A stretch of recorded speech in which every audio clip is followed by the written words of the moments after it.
the E493A Ford Prefect. A wonderful Zodiac convertible there.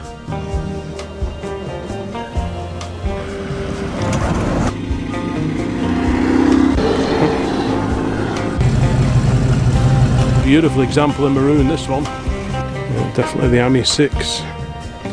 The three-wheeled Reliant Regal, no less. Love the P4 Rover in two-tone grey.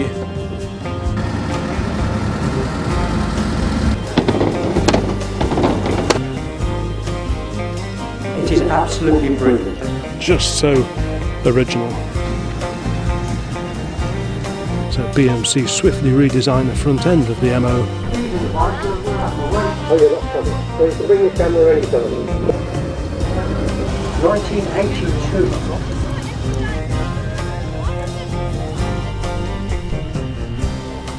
Yeah, what a cracker that is. Well, morning folks, welcome to the Old Classic Car channel, and today it is the Ragley Hall Classic Car Show, June 2024. As always, I'm fairly early, and as such the field is fairly empty at the moment, but the weather is set fair for today, which makes a change compared to the weather we've had recently. So we should be in for a very interesting meeting, and again, I'm off my usual patch, so that usually means we get to see some cars that we've never seen before. So I think as we are fairly early, we will amble in the general direction of the entrance, which is somewhere over there, and we'll go and have a look at some of the arrivals as they get here. There are several cars here already today, including this lovely Carmen Gear and the Anglia 105E parked alongside, but we'll have a proper look around the parked up cars once they're all here, I think. Yeah, how nice is that?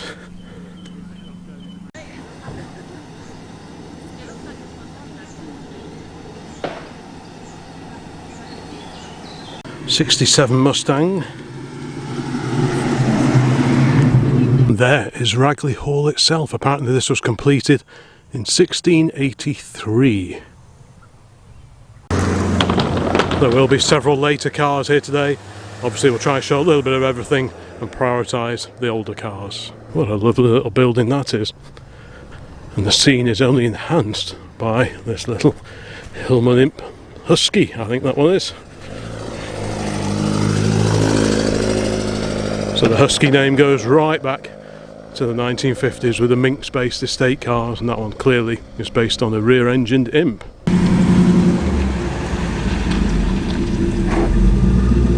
Very cool Chevy pickup from 1956. Something tells me these guys may have met up outside somewhere so that they can all arrive together. 67 or 8 Mustang. Is that a Camaro? Would you look at this? The Invacar, no less. Wow.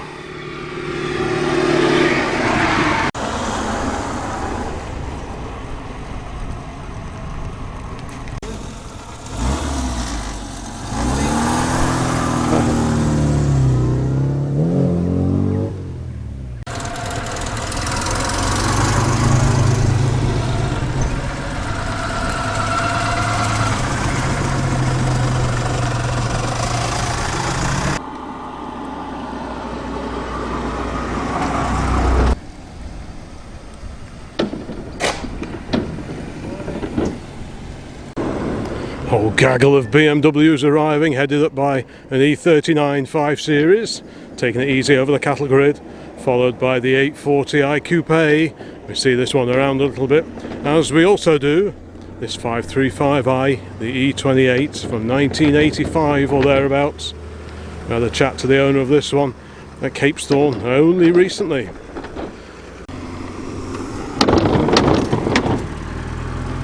Couple of classic Fords now. We've got a very low riding Mark II Escort, possibly a little bit too low for some of the humps and bumps this morning here at Ragley Hall, and that is followed by a 1984 Ford Capri.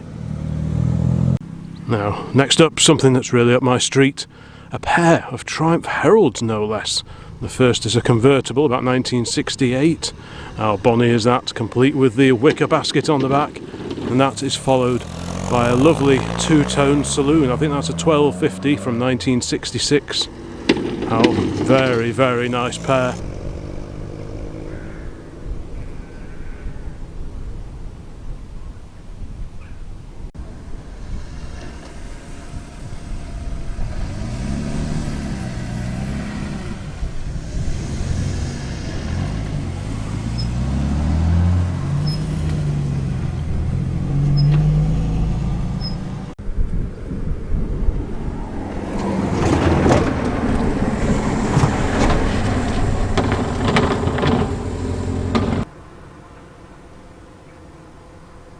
Gaggle of Fiat Pandas. I passed a couple of these on the way in, but they were heading in the opposite direction, so I wasn't quite sure where they were going. There's a Disco 2, two more Fiat Pandas.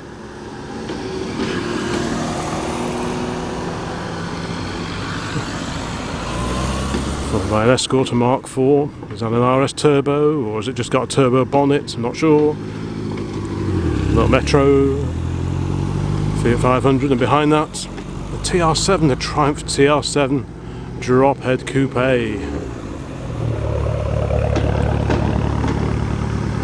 Hot on the Triumph's heels, it's a great little Austin 7 special. Followed by a 66 Cortina, a 4-door Ford Cortina Mk1. Later Escort down there, is that the RS 2000 or it could be the XR3i, I'm never quite sure which. And a pair of Ford Granadas.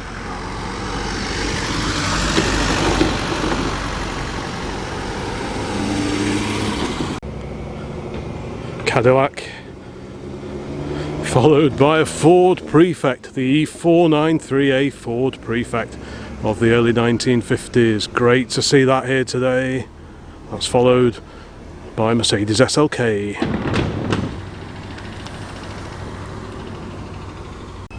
Good to see some 50s cars here today. Got a slightly modified Ford 100E, a little 100E Anglia, very nice too. That is followed by a Morgan. And taking it very easy over the speed hump of doom.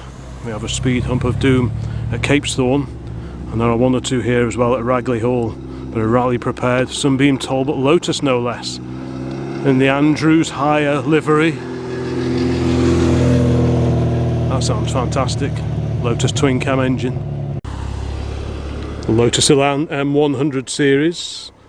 So that was the front wheel drive Lotus Elan with the Isuzu 4-cylinder engine.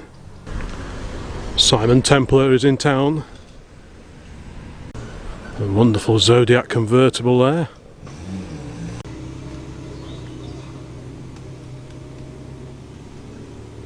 Next purring interview is a great little Riley 1.5.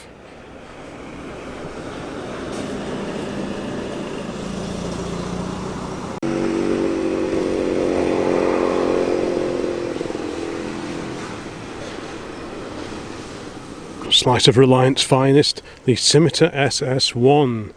This one from about 1985.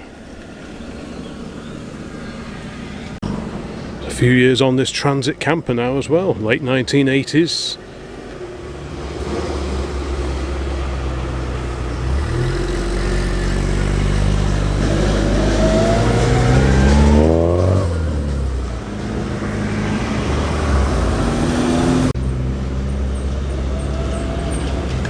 Wouldn't be a car show without quite a few minis and derivatives of the Mini. Another much modified Mini Clubman here. Speeding interview, somewhat modified Wolseley Hornet as well. Very neat little car. And here we have a Series 2 E-Type. I'm sure that won't be the only E-Type we see here today, and that's followed by a Triumph Roadster of the early 1950s. Very swish motor car, and one of the 105 series Alfa Romeo GTVs.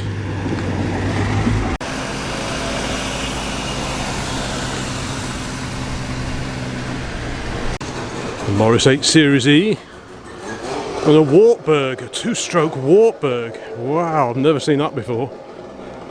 Complete with the DDR, the East German plate on the back. Very, very neat. Sounds just like a Trabant. Next interview on this increasingly sunny day is an X300 series Jaguar XJ. The Metro's at the Vanden Plas, could be, yes it is. And a Sea Edge Roadster version of the E-Type, and a Mini Cabriolet, a factory produced Rover Mini Cabriolet. It's not too often you see one of those either.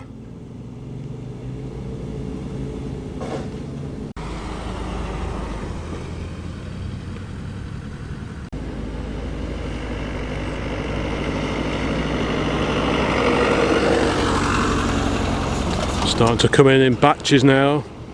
VW follows Land Rover. E36 3 Series Cabriolet, a nice 6-volt Beetle. Give the driver a wave.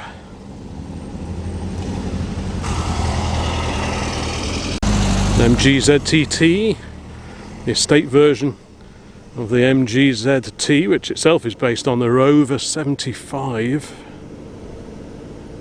Vauxhall Cavalier Mark IIIs are a rapidly disappearing breed as well now, followed by Mark I Vectra.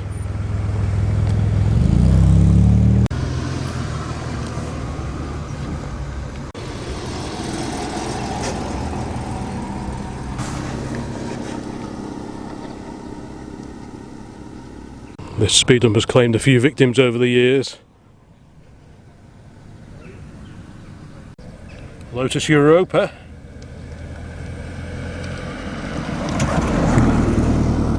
More BMC beauties here. A great little Morris 1000. Followed by an Austin A30.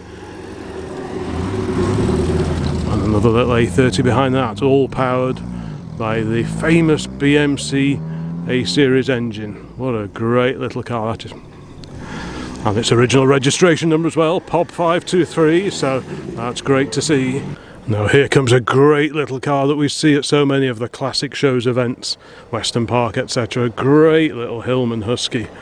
What a fantastic little car that is. So rare now.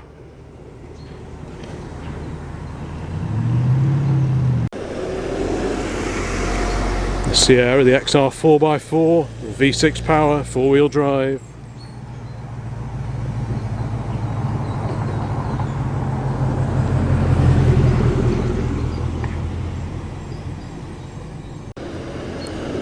MG Midget 1500. Hot on the heels of the Midget is a super, very early Triumph TR4 in that lovely shade of sort of powder blue that they do. Very, very nice indeed. The Triumph TR2. Much modified Anglia there. 3 wheels on this wagon, roof raised on the Bond Bug.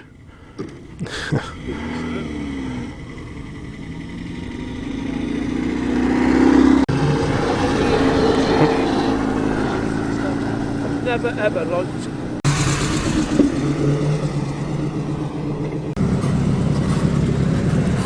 Series 2 E-Type 2+2, pursued by a Mini 30, the limited edition Mini from 1989 to celebrate 30 years of Mini production. Series 1 E-Type 2+2, or rather Series 1.5 E-Type 2+2. That's followed by a Renault 5.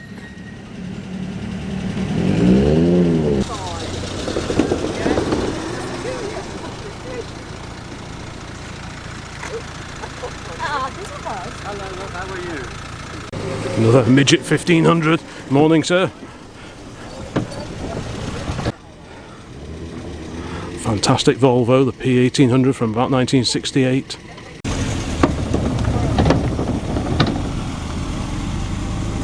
Great little Lotus there. So that particular Chevy 3100, that is a 1953, according to number plate. I think that was the last year of the split 2-piece windscreen. A friend of mine's got a 54 and that's moved on to the 1-piece screen by then, but that is fantastic. We've got a V8 Ford behind that, the fleet type body, and on the trailer behind this Range Rover is a beautiful pre-war coupe. I'm not entirely sure what I'm looking at there, but we'll check that one out a little bit later. Very nice. Mark I Cortina.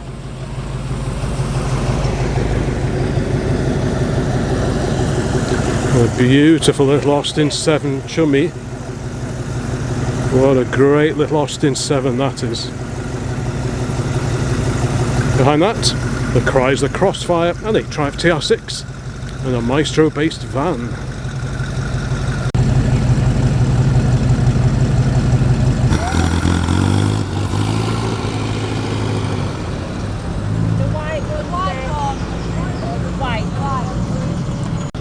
Quite a rare survivor now, this one.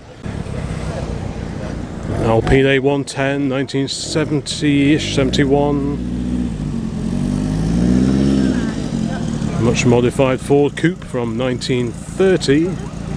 Behind that, a 1966 Herald convertible on wire wheels, no less. Very snazzy indeed. Mercedes-Benz 190E. Looks like the Cosworth version, a 2.316. That is followed by the Mercedes-Benz, the SLC, longer wheelbase compared to your regular SL convertibles. The mighty Zodiac here, the Mark IV. What a great car that is. I have to stand back a little bit to get that all in frame. But yeah, rare survivor now. So different to the beffinned Mark III that came before. Amazing car, very smooth.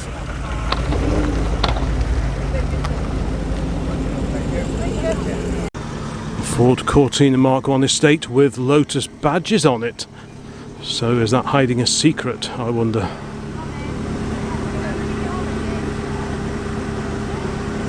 Several early Mercedes-Benz SLKs here today. They're becoming popular at many of the shows we get to now.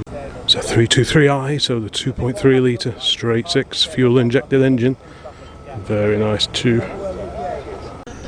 Whole gaggle of Escorts pouring in now. We've got an XR3i there. Escort Cabriolet behind that.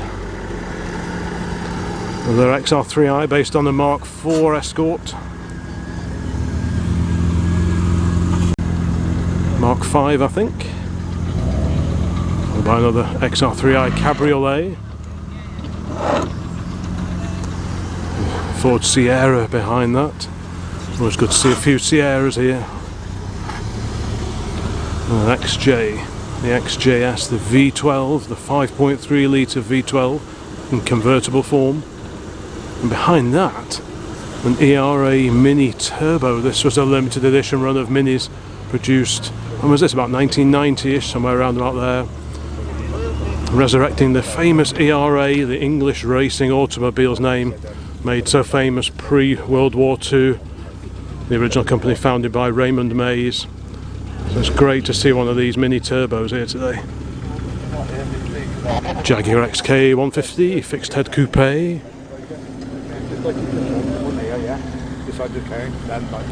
MGTC, or was it? No, yes, the TC. I always have to think a little bit with those. XJS, one of the facelifted cars with the different rear side windows and backlights.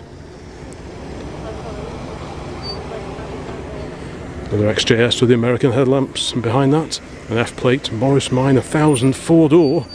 So that's the 1098cc A-Series engine. We've seen plenty of A-Series power cars here today. We can never have too many BMC cars as far as I'm concerned at any of these classic car shows that we get to. And ooh, behind that, the Austin A40 Farina. You hardly ever see an A40 Farina. This is a Mark II. Wow. One day we'll have ours out at some of the shows. So that's a Mark II Saloon. It's a fairly early one. Fairly early Mark II. The gigantic Cadillac behind that, dwarfing the A40. Mark II Ford Fiesta there. A Marcos. Behind that's a Nissan. Is it the 200SX, I think?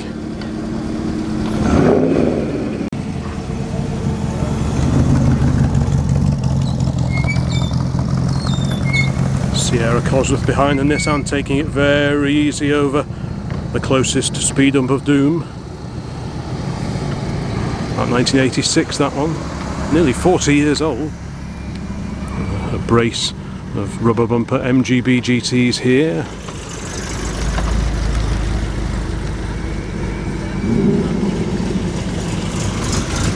Jaguar Mark II. Devonshire registration on it. Very swish, very sleek car indeed. I do like that. The leaper on the front there. And a big Ford V8 pickup behind that. You can hear this one coming. The Rover 2000 TC. Followed by one of the R8 series of Rover 200 cabriolets. Little Ford, and that's pursued by a 2001 Ford Fiesta.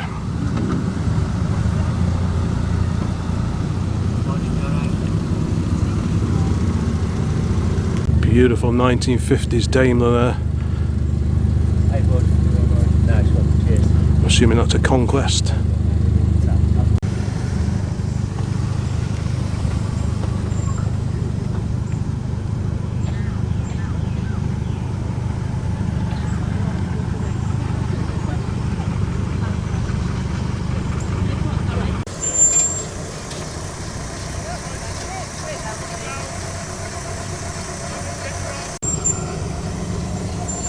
Convertible version of the Vauxhall Cavalier, the Mark II.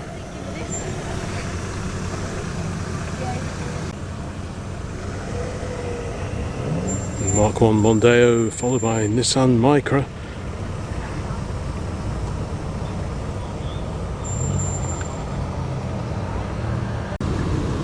Lots of cars pouring in now, modern classics, future classics, mixing it with a few pre-war cars and established classics. And look at that huge Ford there, the big old Mark IV Zephyr estate, or Zodiac rather, estate.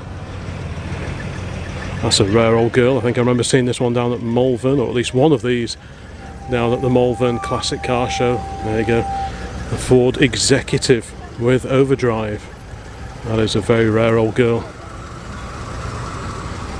And look at this fantastic vintage Rolls-Royce. What a Bobby Dazzler that is. Wow, that's incredible. I love the shell tin on the running board there. What a fantastic motor car. Apparently that is a 1922 Rolls-Royce Silver Ghost. Oh, there it is, it says it on the back. I should have wandered around there first, shouldn't I? Another fantastic Triumph Roadster, Bergerac spec. Who remembers that TV series back in the 1980s? Same colour as that. E-Type, very nice sounding, beautiful. And the Series 2 4.2. With a P1800S Volvo. There's several of those here today. Volvo's quite well represented, but will we see any Amazons? We haven't seen any yet. Lovely Austin A60 Cambridge. I do like my big old Farinas. Very nice too. Lovely car that is. Look at this. This is an export version, a foreign version of the 1100, the Austin Apache no less. Back end looks a bit like a Stag. The Morris 8 Series E with the original slopey headlamps on it. 918cc, a little sci-valve engine in that one. We've got a VW Polo next and a pair of Capris behind that.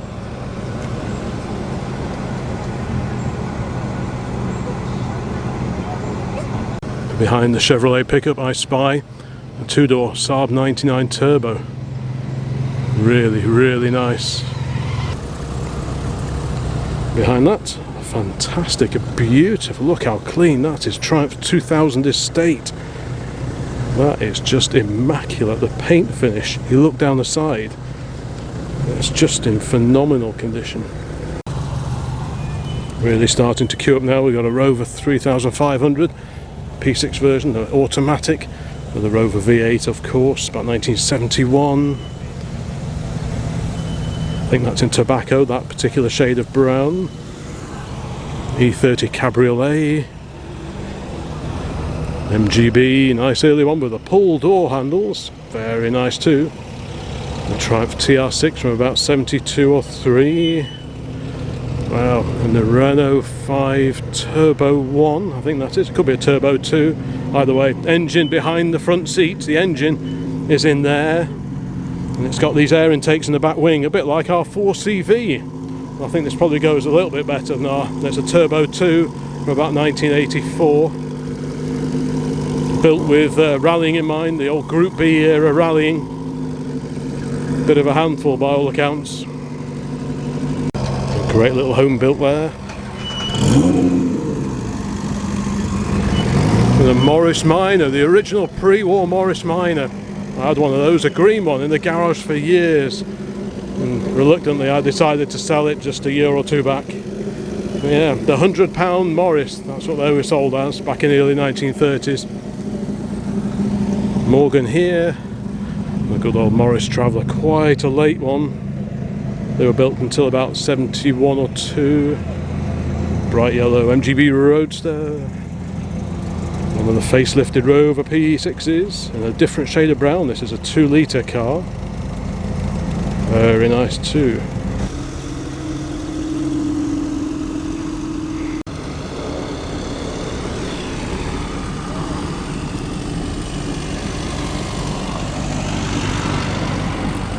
Fiesta XR2 Mark II, followed by a beautiful pre-war Austin 6 of the late 30s. A V-dub camper. A great Herald 1200. So these were produced alongside the 1360 with the earlier style front, and the 1147 version of the standard Triumph engine, as opposed to the 1296 unit in the 1360. I think I've got that all right, but yeah, it's a beautiful example in maroon, this one.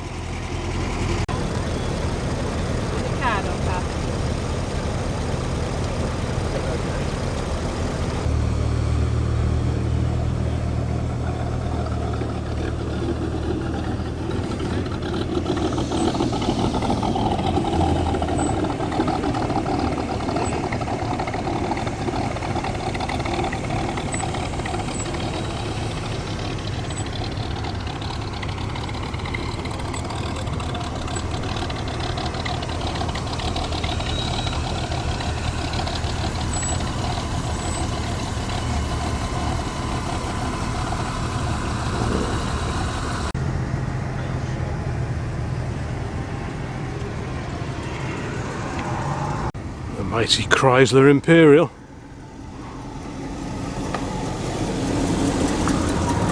I hear the distinctive sound of an air-cooled Citroen. A fantastic Citroen Ami here from the late 60s. Excellent, an Ami 8 I believe, or it could be a 6 brake. Yep, yeah, definitely the Ami 6. What a great quirky old car that is. 67 Mini Cooper. Great little Mini behind that, possibly a wooden picket. A Radford. Yes, one of the other limited edition Minis.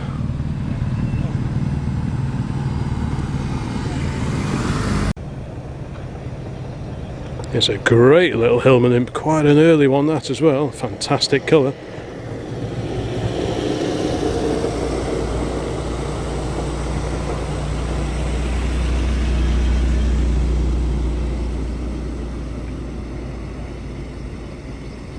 Camper based on the old Leyland Sherpa, which was kind of evolved from the previous JU 250 and all the vans that came before that. And behind that, Ford Model A.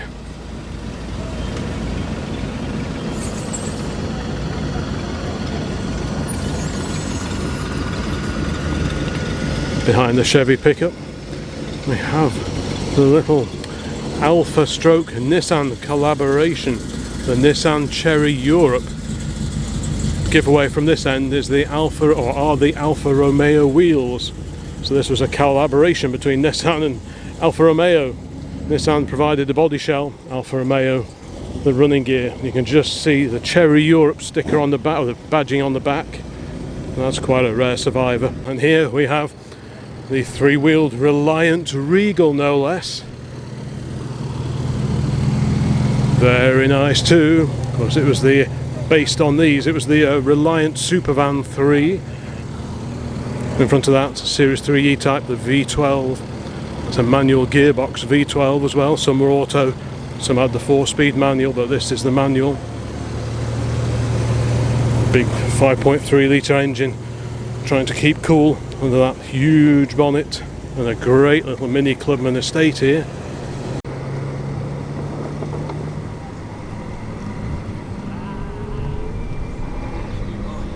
How about this fantastic Ford Zephyr 6 Mark 1? I think I had a chat to the owner of that one only last year. And there's a Quantum, a little kit car. A Triumph Spitfire Mark 4 with a 1300 engine. And the Chrysler estate, this sort of evolution, if you like, of the old Hillman Avenger.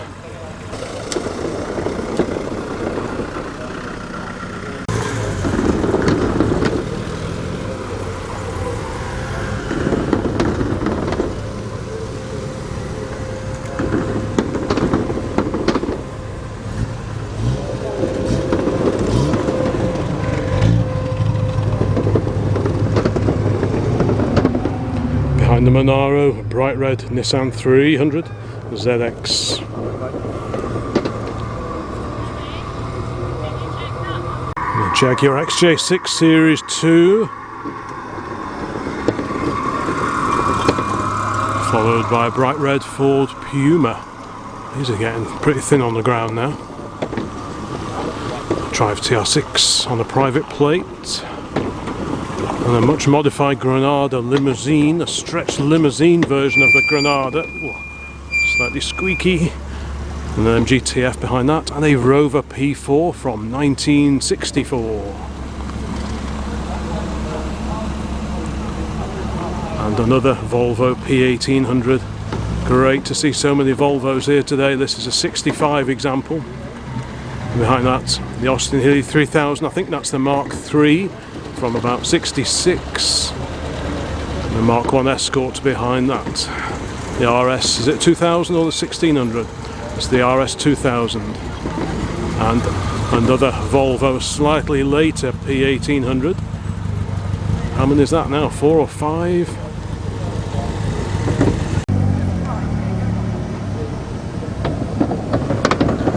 65 Jaguar S-Type is next. Lovely one in black, very nice. And that is hotly pursued by the Rover SD1.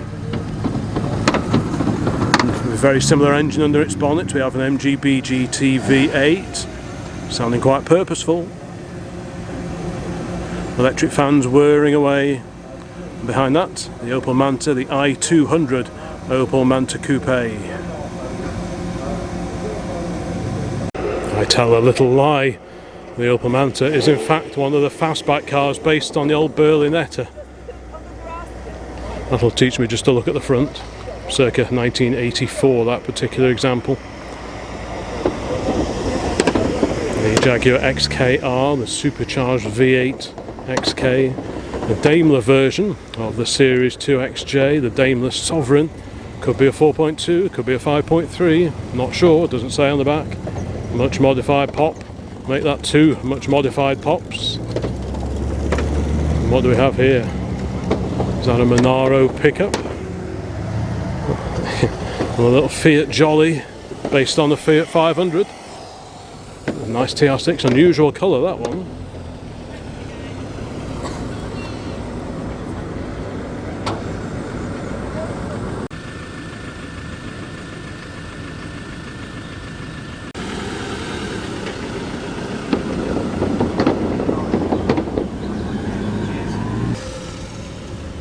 Ford Cortina Mark III, a 4-door saloon version of the Cortina 1600, followed by a Mark III Mazda MX-5, MGB Roadster V8. The factory never made those, so that's like a aftermarket conversion. Got a Mercedes-Benz SL, one of the R107s, MGB Roadster. And a mighty Dodge Day van, slowly negotiating the cattle grid there. And another wonderful example of the P4 Rover in two-tone grey. Porsche 911 from 2005. The Mazda MX-5 Mark II. And a Nissan Figaro in a very unusual colour.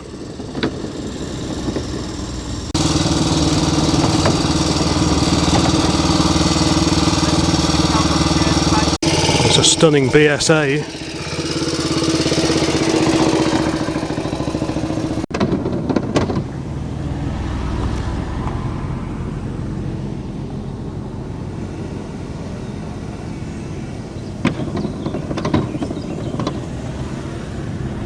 Great little Fiat 124 there.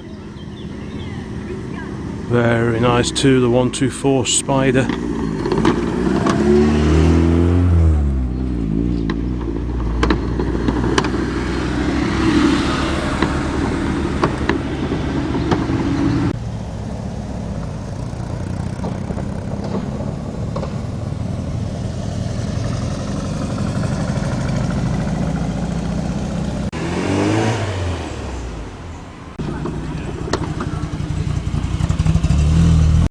Public car park is beginning to fill up now. We're still getting a few oldies coming in, including another wonderful example of the Austin Healey 3000. Lovely, great sounding BMC straight 6 engine under the bonnet of that one. Of course, the Austin Healey was a collaboration between Austin and Donald Healey. Land Rover Series 3. XJS heads into the public parking area as opposed to the show. By gum, it's almost warm here today at Ragley Hall. I wasn't expecting that. Blue sky as well, bring it on. Great 2.8i Capri there on a C plate, so that puts that one at 85 or 1986 in terms of the registration date.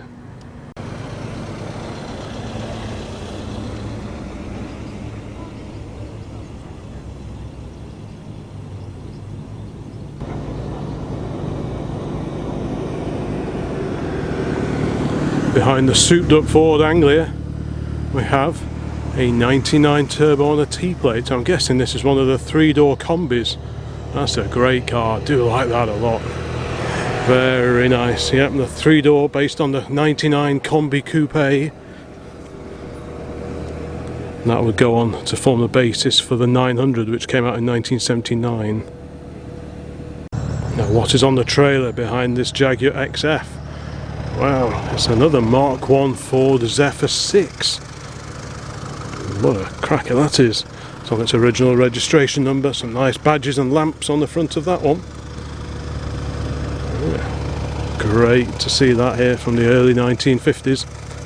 In many ways these were pretty much the replacement for our old Ford V8 Pilot. Just watch the wheels on the trailer. I don't want to get caught under those, but yeah. The V8 Pilot was produced up until about 1951, and shortly after that these cars came out. There was the Mark 1 console, the 4-cylinder console, and this, the mighty Zephyr 6.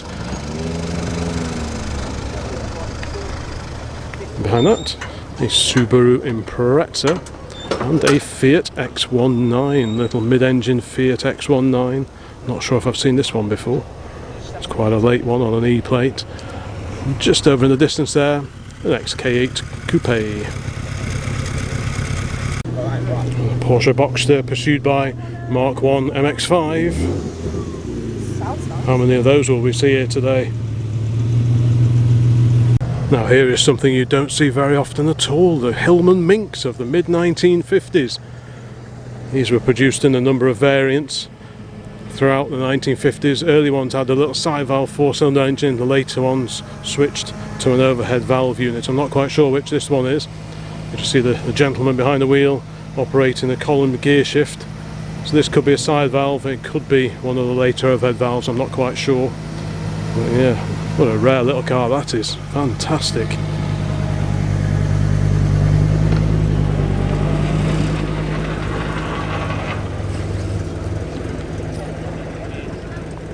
The distinctive tailpipe burble of the Morris Minor 1000. You wouldn't get that if you put an electric motor in it.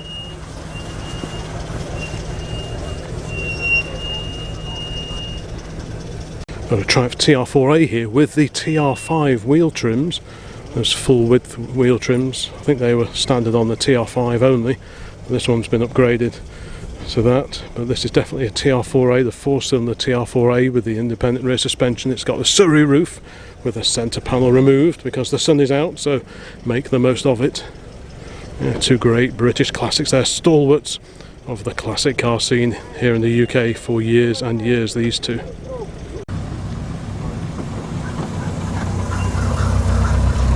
Next up we have a 1967 Jaguar Mark II, quite a late Mark II before it was replaced by the 240 and the 340. So is that a 2.4, 3.4 or 3.8? Bit hard to tell from here. The only giveaway is the badge on the top of the radiator grille. And there's always quite a few minis at many of the classic car shows we get to, but not many as original looking as this Mini City over here in the public car park area. You know, so many minis, they really lend themselves to being modified, mini-like wheels, bigger engines, you know, all the bits and bobs, but this one just looks super clean and super original. So I thought I'll have to come and have a closer look at that, because they are a dying breed. The City was pretty much sort of the entry-level Mini, if you like, the most basic one, painted bumpers as opposed to chrome. So it's great to see this one in such original condition. Really distinctive trim in there. Oh, what a little beauty that is. There's a Beetle over there, one of the Golf-based modern Beetles, or modern-ish. A GMC, probably a 3/4 ton truck, very similar to the Chevrolet. Oh, isn't this fantastic?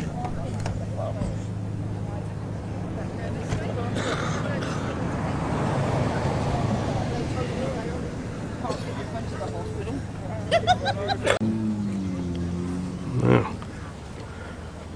it would appear we have the Lancia Stratos, or probably more likely one of the Hawk replica Lancia Stratoses here in rally trim. But after all, that's what they were built for. The V6 engine looks fantastic in those martini colours, and it sounds pretty epic as well. And I'm pretty sure that's a Hawk.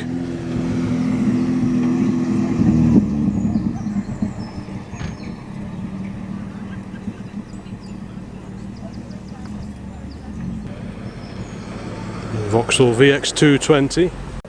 Now this appears to be an old Daimler Dart, but with a much different front end on it. I wonder what the story is with that one. Originally with the 2.5 litre Daimler V8 engine.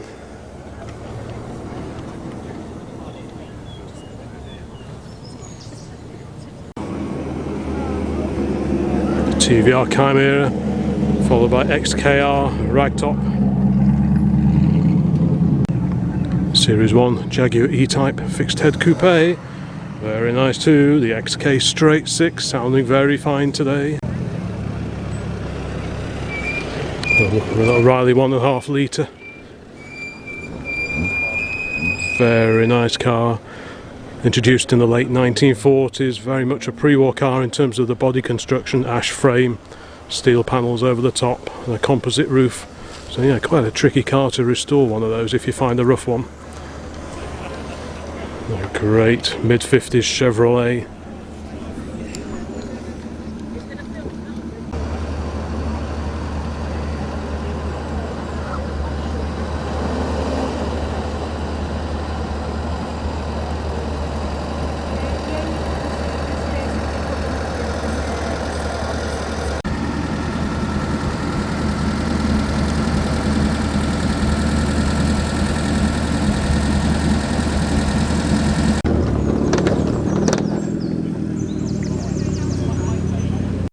We had that 2000 estate earlier, and here is the Mark 1 Saloon.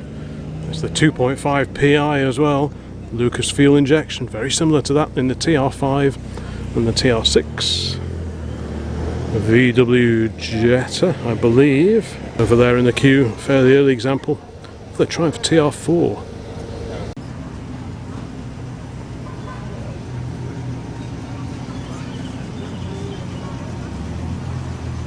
Audi 80 Quattro, the coupe.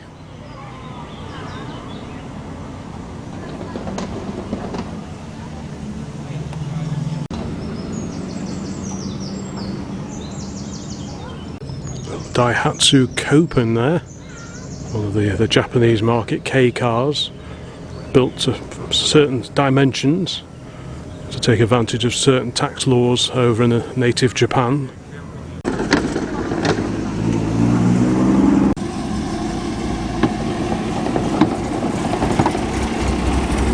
TVR Griffith follows in, the MGB GT.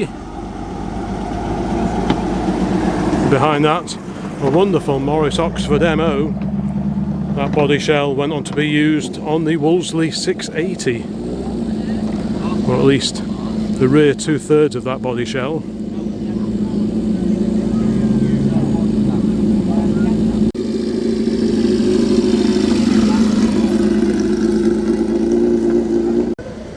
Lovely 1966 notchback Ford Mustang, the original pony car. That is followed by a Peugeot 205 GTI from the 1980s, possibly a 1.9 if those wheels are anything to go by. Let's have a look at the badge on the rear quarter. Oh, it is a 1.6. Should have probably guessed that based on the registration date. Subaru Legacy, the 4-wheel drive, and the little Renault 5 Gordini. Now, if you've been watching the channel for a while, you'll have seen this one at the Crewe Heritage Centre. He came up from Stratford-upon-Avon, which isn't too far away from where we are today. And next up we have, now this was a comparatively rare car. It was based on a body shell of the S-Type Jaguar, but this is the Daimler Sovereign, the Daimler 420 Sovereign. There was also a Jaguar version of this as well, the Jaguar 420, with a 4.2 litre XK, and a very smart deep bumpered Austin Healey. I know someone who'd like that, but sadly he's at home today. He's decided to take it easy after a very strenuous few weeks doing his GCSEs. The next gliding interview down the driveway here at Ragley Hall is another magnificent vintage Rolls-Royce. That is just wonderful. What a fantastic car to cruise around in. Absolutely beautiful. Look at the headlamps on that.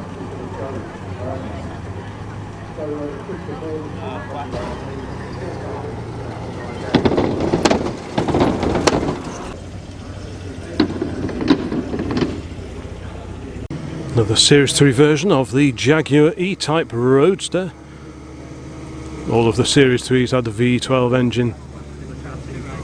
They do sound very, very nice indeed. Behind that, a 1967 Vauxhall Viva, the HB Viva. Not a common sight at all now.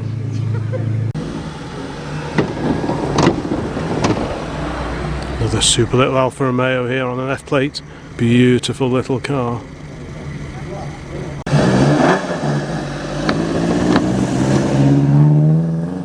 Behind that, the BMW 3 litre, probably a CSL if those stripes are anything to go by down the side. The lightweight racing version really of the old BMW E9 Coupe, yeah. 3 litre CSL.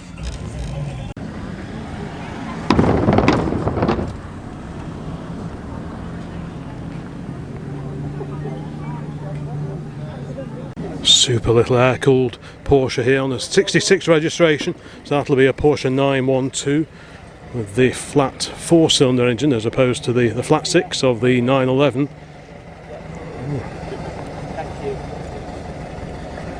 I think this was pretty much a replacement for the Porsche 356 Coupe. Well, that's a lovely looking car, that is.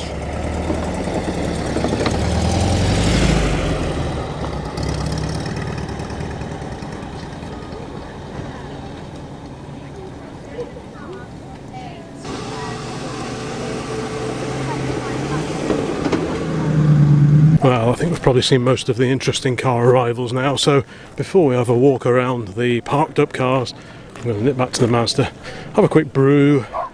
There's been a lot of walking and talking already this morning, so I'll have a quick brew, maybe a quick bagel even.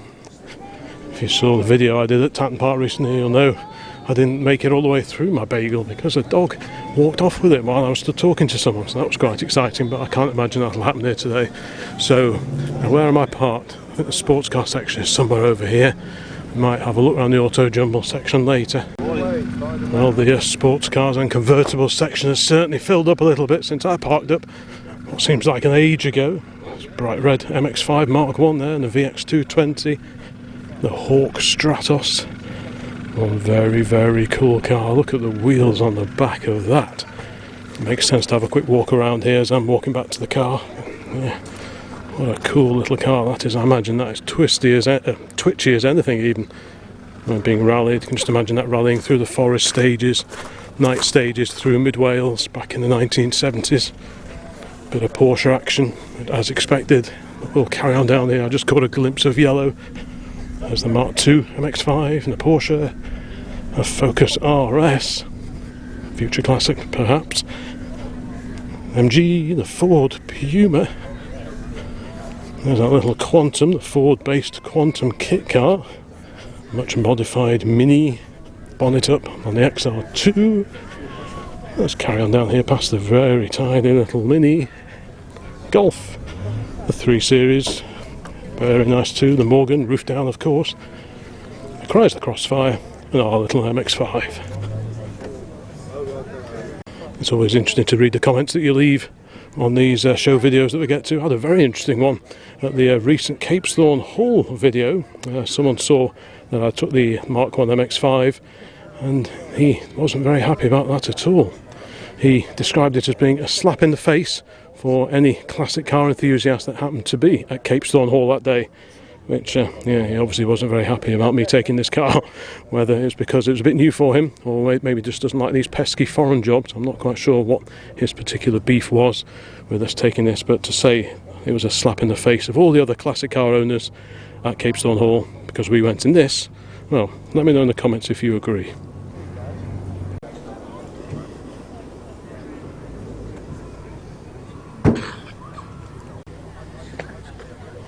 And now seems like a good opportunity to carry on down the road. Here's that Lotus Elan, the M100. That Porsche Boxster alongside that. More and more of these are starting to turn up at some of these retro car events. Somewhat modified. Is this the MG version? I think it is. The MG ZS. Lovely Volvo. Ooh, Roger Moore. There's one of the modern day Lotus Europas. One of those turns up from time to time at the old Piggery Cafe meetings that we get to. And there's that very low Marcos. And Nissan, like I say, I think that's a 200SX. Got a Porsche. What's the story with this? 996 Tiptronic S.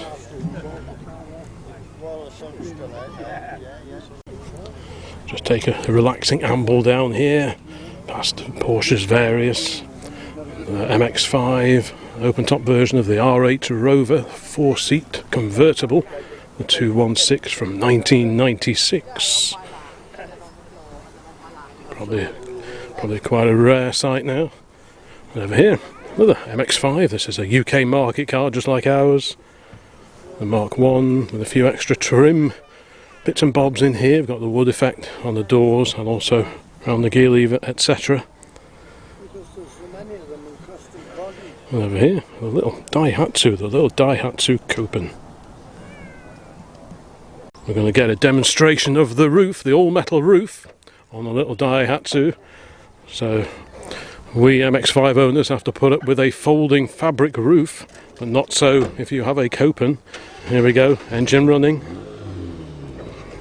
Windows go down. Woof, there we go. Oh, swizzy is that.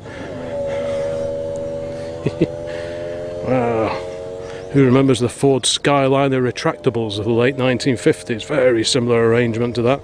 Very, very cool indeed. Very, very neat setup. And let's see it go down again. So the rear panel lifts up. It's all very clever stuff. Look at that. Very, very neat system. I've got a 3 Series coming in, so I better stand out the way of that. Yeah. What a cool system that is. Let's have a bit of an amble in this general direction. I think I'm more or less down at the modernish car end. So we'll have a scoot around here, have a bit of an overview, just get a bit of a feel for what's here. And we'll gravitate towards the older car, or older cars rather, as the day goes on. A variety of XJS's. We've got one of the X350s, the aluminium bodied XJs there. The Bentley, the Continental GT, modern Merc. Vectra with Irmscher badge and body kit, the Cavalier, the ZTT MG, the little MG Metro, the 1300 with its transverse A+ engine. Escort, the Disco 2, the pre-facelift Discovery 2. There's the Rover 75, V6 engine, quad cam in this one. This great little Renault Alpine GTA, a turbo V6. I followed this one briefly down the motorway coming over here today. Let's go around here, the mighty Citroen there. The Bentley Arnage. I do like that. The Jaguar X300 with a straight 6.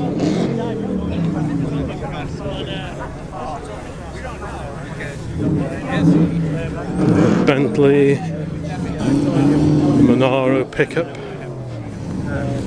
Dog in the back. Still cars arriving, but I think we've probably seen most of the interesting car arrivals. We've got an MGTF, Toyota MR2 Mark III, or even the Mark II, yeah, get it right. The E46 Cabriolet, modern Audi, and the Alfa Romeo. Just missed out parts of a row down here, so let's have a quick scoot down here. We've got an R129 Mercedes-Benz SL, S-Class Merc next to that. A TR8. Is that the one that I thought was a TR7 when it came in? There's the XKR Cabriolet. Little Mini there. V8, is that the Vauxhall Monaro? It is indeed. Based on the Australian Holden Monaro.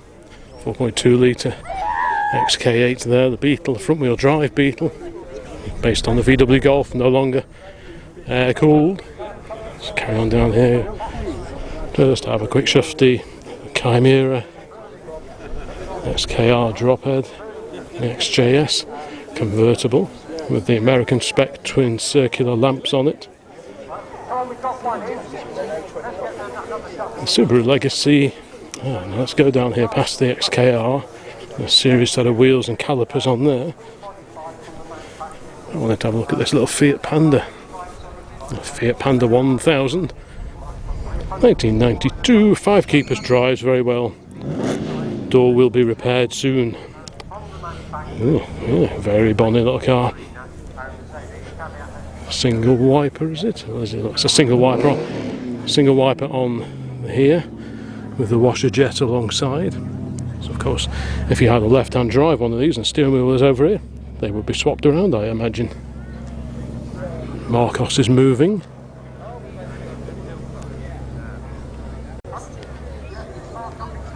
The lesser spotted Fiat Punto GT. We're drifting slightly further back in time now, which is good to see. Got a Porsche 911 Targa and a little Polo on the end there. Very neat little cars. There's the 205 GTI. We'll carry on up here past the TVR Griffith and the MGB GT with very appropriate decals down the side. Mark 1 VW Golf, the 5-door hatch, very clean under there. It's got a strut brace on it. This has been added in, this brace between the suspension towers there, just to give it a bit of extra stiffness at the front. And a beautiful 2.5 PI saloon. Triumph's fantastic 2.5 litre engine in the bonnet of this one, 6-cylinder, coupled to the Lucas petrol injection system. What a great car that is, and that is a rare survivor now. There's the all-important PI badging. It's definitely a rare old girl. Mark 1, different back end and front compared to the Mark 2 that came later. Although the estate versions shared the same back end regardless of whether it was a Mark 1 or a Mark 2. When the Mark 2 came along, they updated the saloon front and rear, and in many other places dashboard as well. But the estates remained with the Mark 1 style back end. We'll go past the Sierra. A little VW here, an Audi Quattro, the 4-wheel drive, 5-cylinder Audi Quattro. There's that great little Fiat X19, the Bertoni designed X19.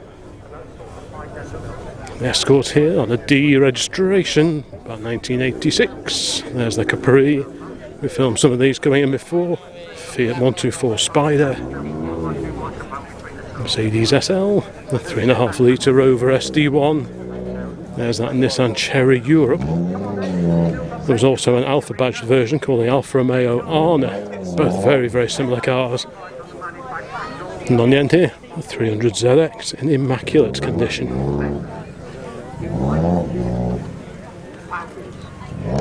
Got one of the GM era SAAB 900 cabriolets on the end of this row. And here, Audi Quattro Turbo 4x4 from 1987. Feature of many Audis. The engine is way forward of the front axle line. And not so much on the four-wheel drive cars, but on the front-wheel drive cars, they can be a bit nose heavy, a bit prone to understeer. You can see that huge lump of engine way ahead of the front axle line, really out at the front here. So where's the radiator then? It's down there. Wow, that's quite a tight fit. Yeah. I don't think I've ever seen an engine that far forward before. But mind you, you try and get me interested in football. Right, let's carry on down here past the Merc. And here's that great Lotus badged and Lotus engined Mark 1 Cortina Estate. What a fantastic bit of kit that is. How neat is that? So obviously someone's built this up. It's on twin Webers. Are they Webers or Delorto? Oh, they're Delortos. The Italian made Delauto carbs. Yeah, I bet that bobs along quite nicely. Yeah, we did Heineken last year, we did Barry this year, we're doing Heineken next year. Is it good? Oh, you What a great car that is. And here we've got one of the Granadas. Transit based camper. The Sierra XR 4x4. Immaculate Mini 30, the Rover Mini 30 of 1989. And the Renault 5. You don't often see these other than the turbos. You see a few turbo ones around, the Turbo 2s and the 5 GT turbos, but not so many of your regular hatchbacks. A little 3-door hatch here. But it's this kind of car that most people can really relate to. You know, you've got the Halo models, the turbos and the 4x4s and the sporty ones. But this is the sort of car, this sort of model, the 5TL. This is the kind of car that most people would have potentially had on their driveway back when the cars were current. So it's always great to see some of the lower spec, more regular spec versions of these cars around. Here's that fantastic ERA Mini Turbo. I remember sending off for the brochure to these when they first came out. Still got all those tucked away at home, but yeah, ERA, English Racing Automobiles.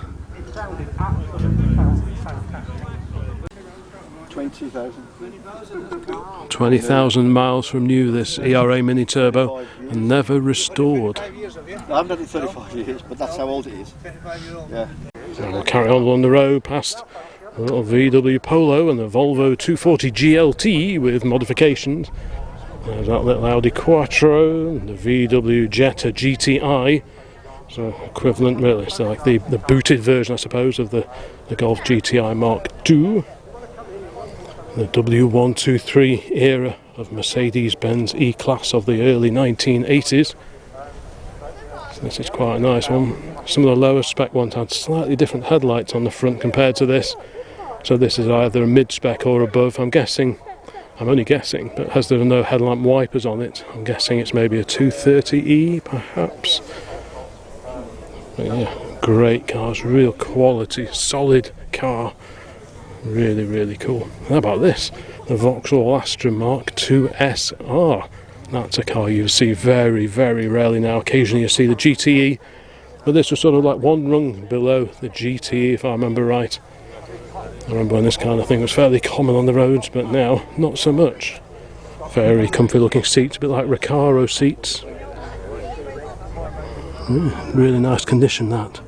You'd have so much trouble replacing the interior trimming cars like this if you found a rough one or an incomplete one. There's a Maestro 700 van. And on the end here, the Ford Fiesta Mark 1, the 1.1 in beige, so this is a fairly base spec. We like base spec cars. Yeah, so 1.1, it's got a rear wash wipe, so it's not the most poverty spec of all, but there's no passenger mirror. Maybe that was an optional extra. It says Popular Plus on the dash. Well, I bet a few of you watching this video learnt to drive on cars like that, I bet. Originally called Project Bobcat when it was under development in the 1970s at Ford. Oh, great to see this one here today. Especially as it's got the correct tailgate on it, because I remember when these cars were still around, sometimes you would see them, but they'd been retrofitted with the Mark II tailgate, which I think fits the same aperture, but it was like a slightly different profile where the badges and the number plate are. They were sort of a bit different. There was like an extra seam that went across, and you could always tell when the Mark I Fiesta had a little bit of maybe a little bit of a nerf in the rear, because they would be retrofitted with the Mark II Fiesta tailgate. Maybe it was easier to find by that point in time, maybe in the late 80s, you know, no one would really notice unless you were being a bit of a nerd. But yeah, it's good to see this one with the correct tailgate.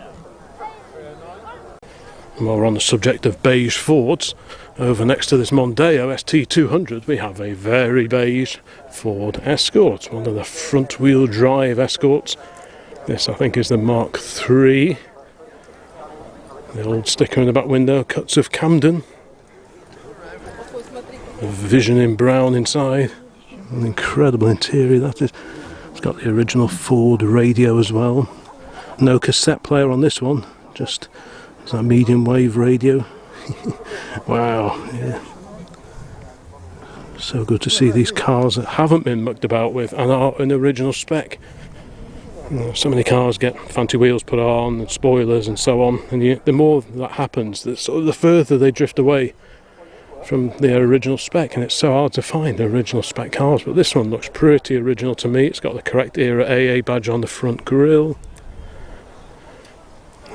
A nice tax disc in the window from 1983. Hastings, East Sussex. Yeah, look at that, simple as you like. Distributor stuck out there, so it's nice and easy to get at everything. Got the coil just over there, dizzy cap, all your plug leads. Pretty easy to change the plugs as well, all nice and easy to get at. And you've got the Ford branded HT leads as well. Yeah, nice simple car. Why can't we buy cars like that anymore? We'll continue our amble along this row past the Golf GTI Mark II and the Berlinetta shaped Opel Manta. Another XJS convertible. I've seen a few of those here today. None of the SCs yet, the cabriolets. Let's carry on along here past the Sierra Cosworth. Very nice too. A much modified Mark II Fiesta. A Capri, either a 2 or a 3 litre S. And here's that Metro Van der Plas that we saw, the posh one, the upmarket version of the little Austin Mini Metro. The VW Type, no, is that a Type 2 or a Type 3? I always get those mixed up. Either way, VW parts next to Beetle. I think that some cars have been into the arena already. Let's carry on up here, past the Scimitar SS1. Ah, no, this is probably the TR7 drop head that I saw. So maybe I didn't confuse that TR8 with a TR7. Let's keep going down here. Oh no, this is the XJSC. Oh, little doggy. Hello. Dog is called Morris. Right, the XJSC. So before the full convertible came out, this is what Jaguar offered XJS buyers who wanted a bit of open top motoring. Lamented the fact that the XJS, when it was first launched, didn't have an open top version. Obviously the E-Type Series 3 could be bought in open top form, but when the XJS first came out in what, 75, there was no open top option, and a lot of people were not very happy about that. So this was sort of like, it's almost like an interim model, the XJSC, that came out several years after the XJS came along, and then a little bit later the full cabriolet version was offered. Now we have another Astra here. This is the Mark I Astra SR. Again, a very rare sight. It's got an Ermshire grille, so it's got an aftermarket grille and headlamp modifications at the front of that one. Mark III Ford Fiesta XR2i. A huge S-Class Mercedes here, the W126. Magnificent motor cars. Some were straight six, some had V8 engines. This one's modified. It's got a bit of a body kit on the front. There were all sorts of companies in the 80s doing body kits for these. I remember AMG did them, Zender. And there's some pretty wild conversions offered in Germany as well. I used to have a brochure for, who was it? Yeah, I think it was a Zender brochure that I used to have. Some pretty wild conversions of these 126 S-Class Mercedes. Seen one or two of these here today, the little VW cabriolets. You can hear the arena not too far away. Got a great Sierra there. Again, great to see these non-sporty spec cars. In this section, and the runner-up, if you can come I'm sure many people watching this will remember these. I used to have use of a company car in my first job, and it was a choice between a Citroen BX and one of these. So I used to sort of alternate between the two whenever I needed to head off site. Yeah, so even I remember these. is the Marcos. Okay, let's carry on down here. We've got quite a gaggle of cars headed by a pair of air-cooled VWs. I like the wheels on this Beetle, they're very nice. Sits really well. Some of them are slammed to the floor, but this looks pretty sensible, a lot more sensible to me. Sensible ride height and a pretty cool set of wheels. A few cars heading back from the arena over there. And next we have an Escort Estate, no less. That's a very practical classic, that one. Let's go and have a look around the front and have a peer in through the window. It's got an RS steering wheel on this one, so there are a few mods.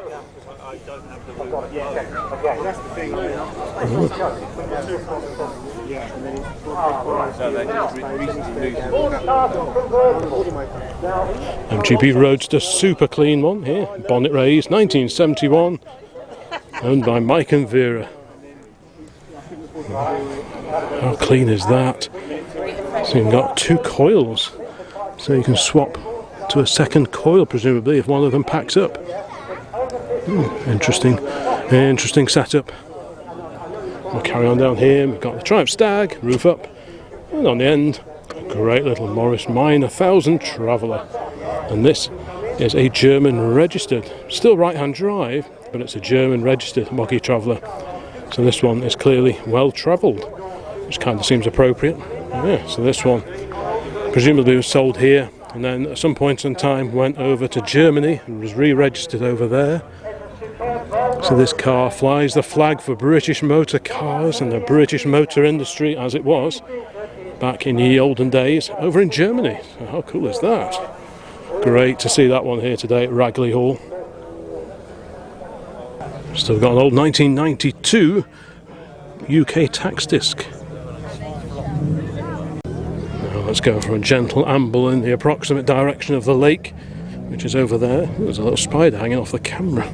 Right, so we'll go down here past the very bonny little midget from the early 1970s, the Series 3 Landy. But here is that 3-door 99 turbo. I wanted to make sure I had a closer look at this one. This was a real pocket rocket. This was the first mass-produced turbo car, really. There had been turbocharged cars around before, but they were all fairly specialised cars, where these were for sale in your regular SAAB dealership. And it really transformed the image of SAAB from a maker of fairly dependable, sensible cars. But when the turbo came along, that changed everything. They also went rallying with the slightly later 2-door 99 turbos, and that also raised the profile and the credibility of the SAAB company. Yeah, very cool car indeed. Let's carry on up here past the Series 3 Landy and the midget, the MGB, the GT V8, the factory built car. All the factory built V8s were the GTs. They never made the Roadster. Quite a few people have built their own Roadster V8s over the years, but BL never did. Got a Stag here, the 3-litre V8, Daimler Series 2, the Sovereign, which was like the upmarket version of the Jaguar. Got the standard 3-speed Borg-Warner automatic gearbox. A few extra bits of trim on these cars. No badging on the back to tell us whether this is a 4.2 or maybe the V12. But the tacho is redlined at 5,000, so that tells us that this is a 6-cylinder car as opposed to the V12, because that revved higher. Here is that super rare Avenger estate, badged Chrysler by this point in time. Yeah, very rare car, that one. Must be quite a high spec one with these extra trim strips and the metallic paint. Well, I love the roof rack on it as well with these wood sort of inlays. Yes, yeah, it's a very upmarket version. Can't see what version it is, but yeah. It's a really smart estate, that is. TR6, 2 very purposeful pipes at the back. They look like Triumph tune exhausts to me. I used to have those on a Spitfire many years ago. The TR6 here. Sports cars and convertibles are going into the arena next, I hear. Bonnet up on the Spitty. That's one thing I used to like on my Spitfire, which the MX-5 doesn't have, is a zip-out rear window. So on a really hot day, if you want to keep cool, you put the windows down, the door windows, open the back window, and you get a great through current of air.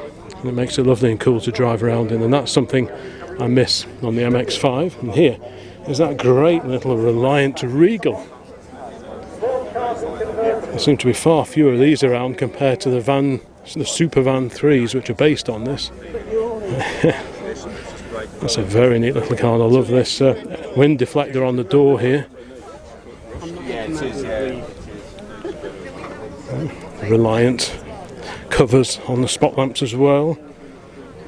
Metallic paint, good heavens, such luxuries And again, the wind deflector on this door as well. They must be quite rare accessories now.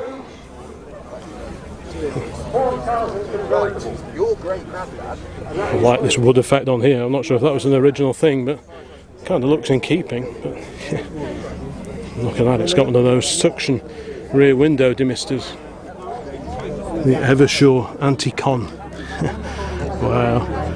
I'm guessing by the shape, maybe that was originally produced for what, the Austin A30 perhaps, or something like that, but I've never seen one of those before. It's a great little car, that is. I like that. Rare is good. Is it all running well now? Right. The 5.3 litre V12 engine gets a bit of fresh air on the Series 3 E-Type. Twin Stromberg carburetors on this side, and another pair over there. I remember rebuilding the 4 carburetors on the old XJ12 Series 1 that I had many years ago. All these balance pipes, these cross pipes, have been taken off and chucked in the boot. And there was also some awkward little cooling pipes somewhere down here. Yeah, these ones here. These are really tricky to change. Distributors over there. Quite easy to get at. Some of the later V12s, they had like an air conditioning compressor in the middle here, and it made getting to the forward plugs particularly awkward. But on these cars, without aircon, it's not so bad, the access. Single cam per bank. Originally there were ideas of having 2 cams per bank, so a quad cam V12 for the road car. But in the end, I think the torque characteristics and the overcomplication just weren't really suitable for a road car, so Jaguar stuck with a single cam per bank. But the quad cam version did make it into the stillborn XJ13 Racer, which never actually raced, I don't think. Next to the E-Type, we have a lovely TR6. Now this one is a TR6, but it's on carburetors, not fuel injection. So either it has been converted, or it may be, it's possible that this was originally exported and it would have been left-hand drive, and it may be that it came back in from the States, converted to right-hand drive, but the American spec TR6s and indeed the TR5s had carburetors rather than the fiddly fuel injection of the UK market TR6s. So yeah, slightly different spec that we're looking at here compared to most of the TR6s we see at the classic car shows that we get to. And to be honest, this I think is the setup I would go for as well. I'd much rather be looking after a couple of fairly simple to look after SU carburetors than the sometimes finicky Lucas fuel injection of the TR5 and the regular TR6. Another V12 here. This is the manual one that we saw coming in before. It's even got an 8-track cartridge player, the Eagles, one of these nights. Fantastic. What a great cruiser, what a great GT this would make. Especially being a manual, that would make it lovely to drive, I think. Okay, a very clean MGB here. A very similar colour, Mark II Escort, 2-door, 1.6 litre. And here's that Alpine, the A110. Occasionally you see these around in metallic blue, colour that the rally versions were often finished in. So it's unusual to see a white one. Good to see a little Renault badge here. Oh, such low cars, really, really, really neat little cars these are.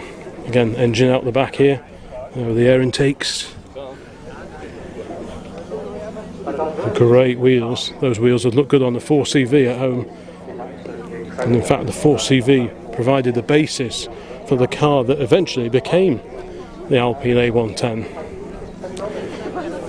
Well, let's carry on down here. There's quite a lot of people here now. Everyone's been brought out by the fine weather, so we should have a good turnout of spectators and cars alike. There's a little midget. The TR6, presumably this one still has the fuel injection. And look at this mighty Zodiac here, the Mark IV Zodiac. Incredible car.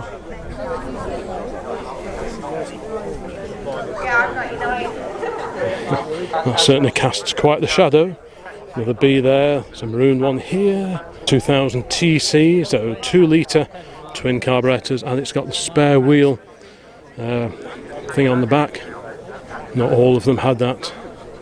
Yeah, it's quite an unusual way of freeing up your boot space by putting the spare wheel on the back on top of the boot lid, but it can't have done much for the rear visibility.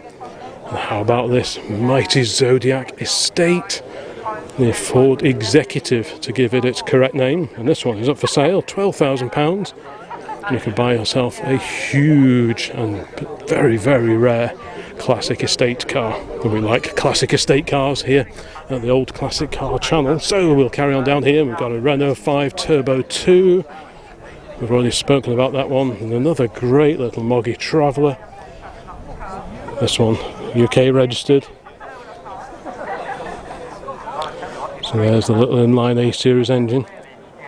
Of course, that engine, with some adapting, ended up under the bonnet of the Mini and the 1100s, but sort of switched that way around and sat on top of the gearbox. So there's such a flexible engine, this one, pressed into so many different uses.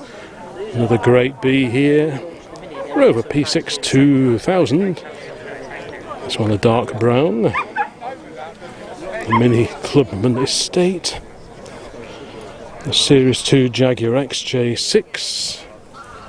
You don't see too many of these around. You see the Series 3s and the Series 1s, but not too many of these, the Series 2s. Got some geese.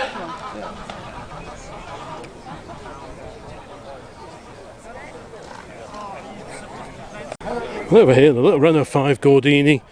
Yes, I had quite a chat with the owner of this one at the Crewe Heritage Centre a little while ago, probably last year, 2023, so we had quite a chinwag, and I've seen this at the NEC, and it popped up somewhere else, so I can't quite remember where it was now. But yeah, it certainly gets around a bit, this one. Alright, let's have another look along here. There's the Porsche 912 2.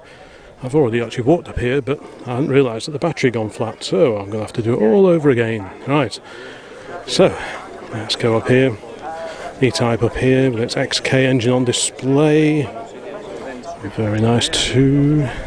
Triple SU carburetors on that, and we've got the fixed head, the 2+2 left-hand drive, Series 2 E-Type. Fiat 500 glistening in the sun. We've got a Bond Bug from 1917. It's for sale, £8,000 if you wish to add this to your garage. Another little midget, a Lotus Europa. Looks like the JPS limited edition, perhaps. Lotus Europa. Certainly the livery reminds me very much of the JPS sponsored Lotus Formula 1 cars of the 1970s. And there's that Wartburg. What a great little car. This is so unusual. I love all this unusual stuff.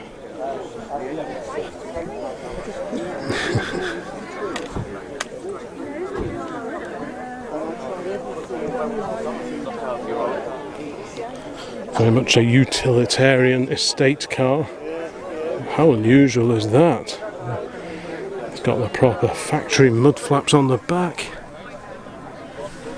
So we approve of that. We like our period accessories. DDR, the East German plate on the tailgate as well. Apologies for any reflections and shadows. So this is the Wartburg Tourist, which I think is the official name for the estate version.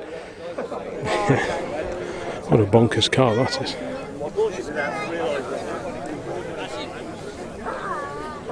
So the bonnet's up, so let's go and have a quick peek under the bonnet. It's even got a sliding steel sunroof. Oof, such Western decadence. Yeah, bonnet up on the Wartburg, a little two-stroke engine. A little three-cylinder two-stroke. Separate coil per cylinder. It's the cars that were once popular. It's very, very neat indeed. Radiator behind the engine. Pretty sure the two-stroke SAABs were like that as well. Oh, really interesting car that is. I do like that. Right, carry on up here. P1800 Volvo. Very, very low Escort. Ford Capri's pair of. It's the RS, the 3.1. And here, the Invacar. These used to be everywhere back in the 70s and into the 1980s. Gave mobility to so many people who otherwise would have struggled to get around unaided. And this must have been life-changing to have been allocated one of these back in the day. But thank you very, very much indeed for all of you for taking part. And please listen out for your year category. Sliding doors. And let's see whether we can get you to come back in. Because you may not have won this time, but you could certainly win. Handlebar steering.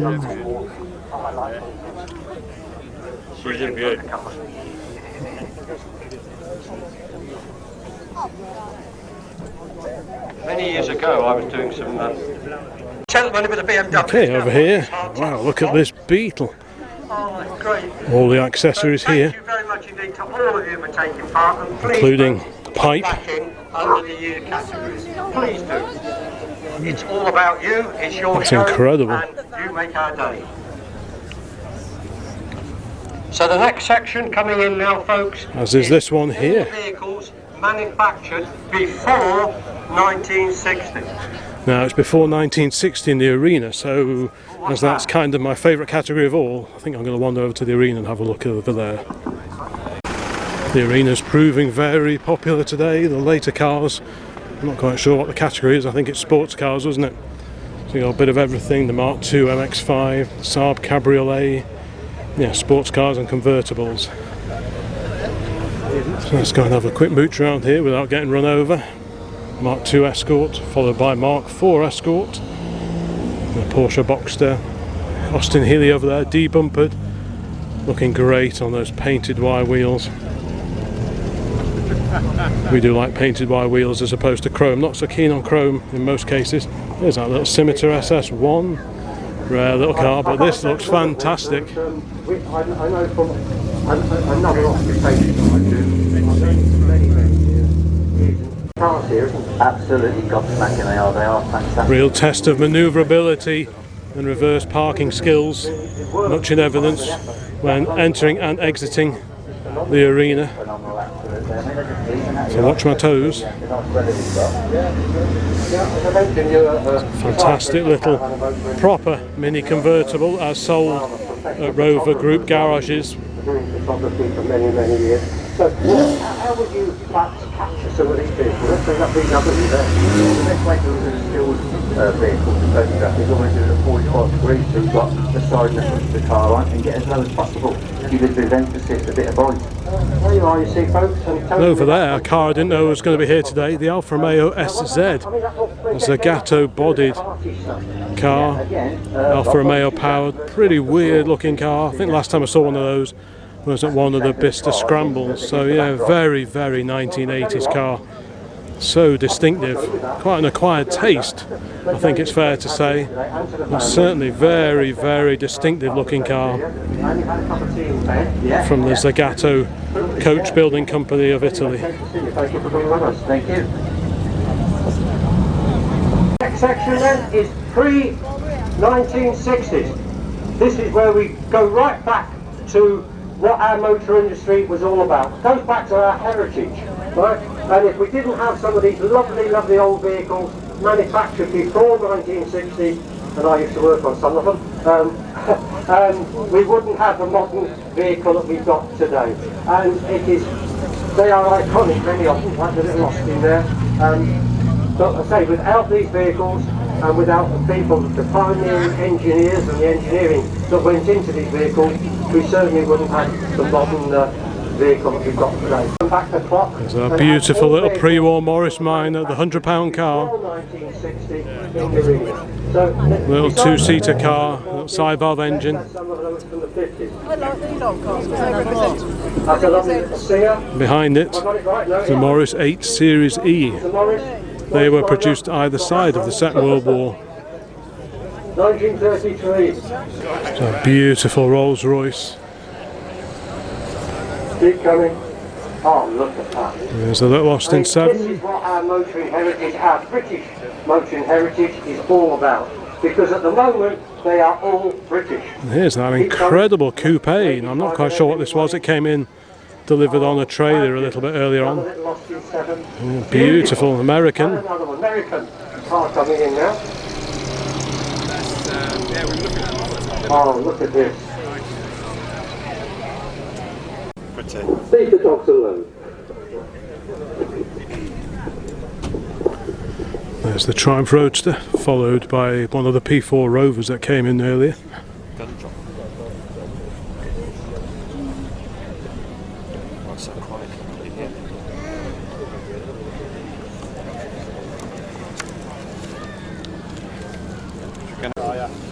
There's a Ford Model A.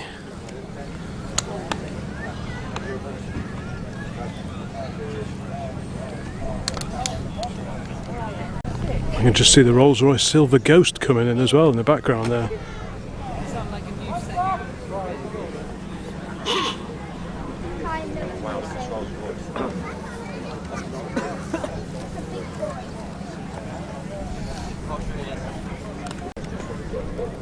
I just want to have a quick look at this coupe while it's quiet.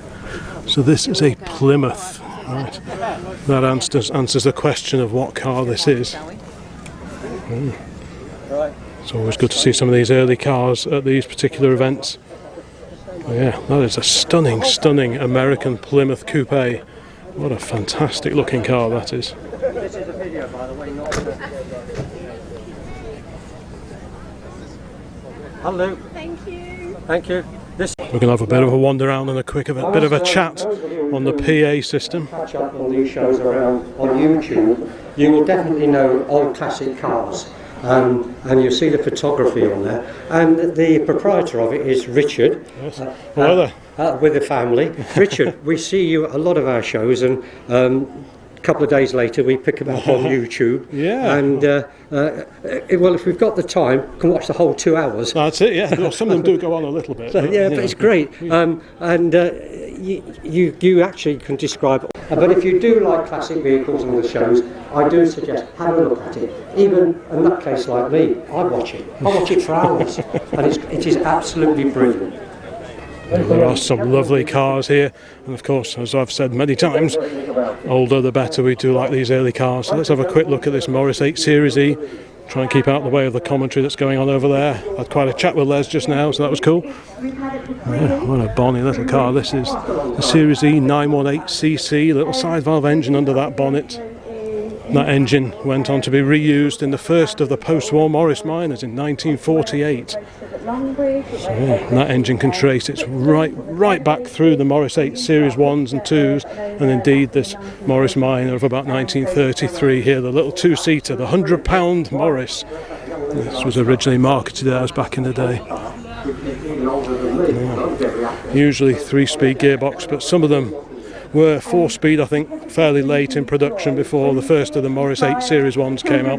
Well, this is a very bonny little car, an identical shape to the one that I had in the garage back at home. Mine was in 1932 with a slightly different grille on it, but otherwise identical to that one. Well, apart from the fact this one is on the road.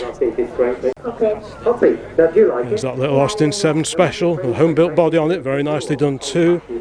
Very distinctive 3-stud wheel fixings on the Austin 7s. So you can see that you don't actually have to fully remove the wheel nuts. You can just loosen them a bit and then slide the wheel that way, anti-clockwise, and then that aperture there on the wheel slides out over the wheel nut. So that's quite cool. We're planning to this week. There's meant to be some nice mornings. There's that gorgeous Ford Model A 1931. So it's got the 3.3 litre 4-cylinder side valve engine in that one. These are available in all different types of bodies, pickups. Then the slightly enlarged version was the Model AA truck, like the one we used to have just a couple of years ago. But this one's really nice. This is a 2-door sedan, a 31 Victoria. It's always good to see really old cars. I don't mind the retro, I like the modern classics, but I really like the older stuff, including this magnificent silver Ghost. Thank you very much indeed. Just a 3-speed forward speed, yeah, and I took it home and overdrive. Took it home from the back of the truck. Spent 2 years, put it back together, and we've enjoyed it ever since. Well, I tell you what, you're an apprentice in the 50s. 50s Dame. I used to have to work on these wings, and we had to roll them. And because they were coming in. Car. It isn't your car. It's my son's. Oh, your son's? Yes. And just tell everybody what it is. It's a Daimler Conquest Century. It's fantastic, isn't it? Yeah. Now, what year is that? It's got to be go back to the 50s. 100 miles an hour version of the 1956. original Daimler It's in Conquest. grey, and then got the maroon lower. My son's owned it since October, but the story is it used to be my dad's. Did it? Yeah. And it went to a club member who's had it for 15 years. Yeah. I didn't know he was buying it, and he bought it last year and he told me. Oh. So he's come back to the family. He's come back to the family, so he would be the grandson. Yes, he's the grandson. Is he here today? Yes, yes. Has he said Happy Father's Day? Yes. Oh, that's okay then. All right, we'll let him off for that. He's let me drive you here He's today. Well, yeah, I think I would. I know, but my grandsons, I've got two on, both in their 20s, they would love that motor car, but unfortunately it's out of Grandad's league. But we've just mentioned this Triumph here, this Roadster here. What about the availability of parts? Should you need them? You can still get a lot of the parts from the Daimler Club. Now the winner, folks. What a great little Austin here, the 3000 Mark II. Winner, this one. I'm sure we chose it for the dogs. TR4 here. There's that incredible Citroen Ami 6, the brake or the estate car version of the Citroen Ami. I didn't look at the registration. Great cars these are. Of course the saloon version has that really raked rear window, but this is the brake or the estate, and that would form the basis for the slightly later Ami 8. Oh, again, there's been some fantastic old estate cars here today. That big Zodiac, the Ford Executive, that Avenger, the Chrysler badged Avenger, and this. What a treat to see that. Right, we've got a Rover 100 here. Window open, so that means we can have a peek inside. Lovely, lovely old leather smell. If only you could smell that. And on the back seat, a few period goodies. Old camera there, maps, and a slide rule. Good grief, who remembers those? I remember using one of those at school from time to time, and calculators had come in by then. I'm not that old, but yeah, I did have a slide rule. There's a little Austin Mini Cooper with Webasto roof. Beautifully turned out car. You can always tell a Cooper because they have these polished stainless, I think it's stainless steel rather than chrome, but these surrounds around the top of the windows, that marks out the Cooper and the Cooper S over the regular Minis. Yeah. And there's the Radford Mini alongside that. So Radford, the coach builder, will take your regular Mini and turn it into something unique just for you, depending on what you wanted. This one is a North Wales registered car. It's got extra lamps on the front, cosmic alloy wheels, opening quarter lights. That's something you normally see on some of the export market Minis. I think possibly the Australian Minis had those. So the Innocenti Minis as well, I think. I'm sure many of you know your Minis better than I do watching this. It's actually definitely getting better. That rev counter looks suspiciously like one out of a Jaguar, out of a V12 Jaguar perhaps, going off the red line. The speedo also looks like it may have originated in a Jaguar of some description. Oh, very, very nice little car indeed. Twin fuel tanks as well, that was an option on the Cooper S's, and this is a Cooper S. So it's a Radford modified Mini Cooper S. So that makes it a very special car indeed. Oh, that's great to see that here today. What a great pair of classic Minis. There's that incredible Sherpa, the Sherpa, the Highwayman.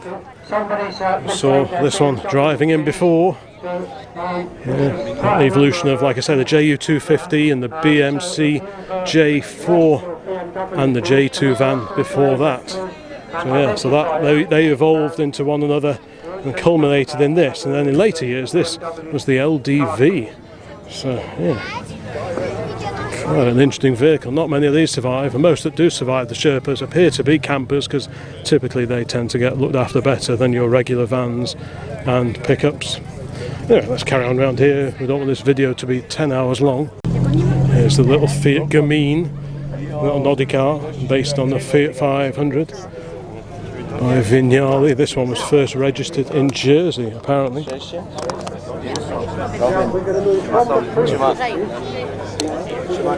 fun little car that is. It's a bit of info in the window. If you want to have a read, just pause the video now.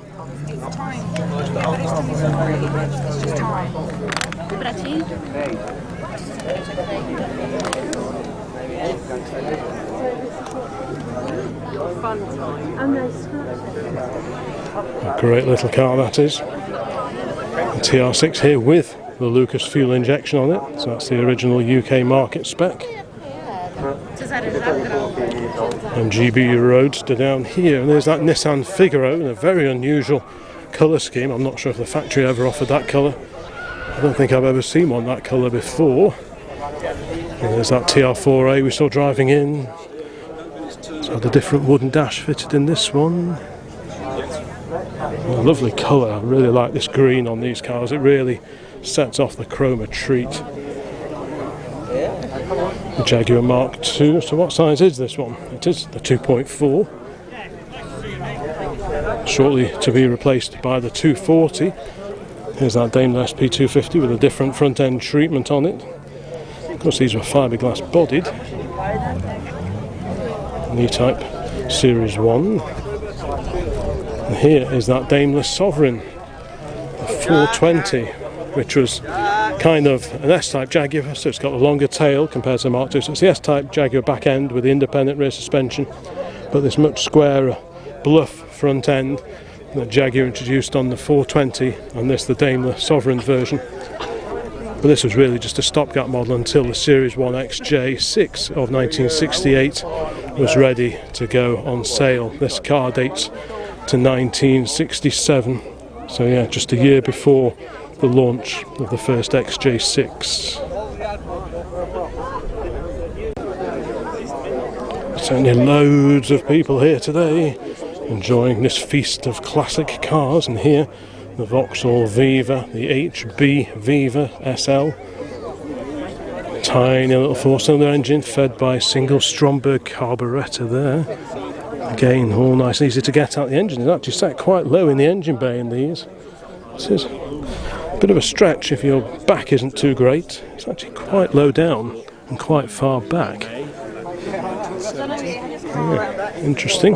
Never really noticed that before. Yeah. Very neat car. There's that gorgeous little Alfa on the end here.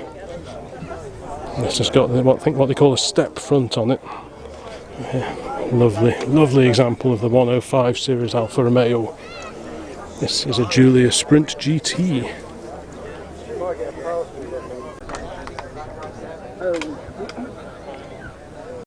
Over here, what looks to be a super original Porsche, another 912. This one with four very fruity looking pipes stuck out the back. It looks to be so original. The paint looks original on this one. Rear lens is just a little bit faded, again pointing to much originality.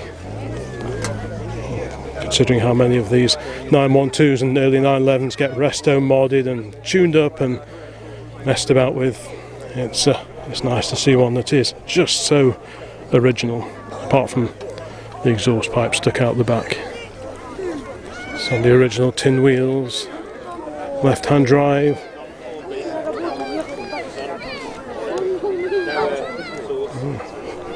Nice to see this one here today. So we'll continue our amble up here past the RS2000. And another RS2000, but this based on the Mark 1, as opposed to that one, which is based on the Mark II Escort. Morris 1000, a two-door saloon, 1968. The Mark III version of the Austin Healey 3000. Volvo P1800S from 1965. Slightly later car alongside that. By that point in time, Volvo had taken the production of their body shells in-house. Early cars, the bodies were produced by Jensen and shipped over to Sweden, which is a slightly strange idea. Let's carry on along here past the much modified Beetle, the little VW camper, and there's that lovely little Triumph Herald 1200, the maroon one. Oh, window open so we can have a quick peek inside. Let's just peek down here.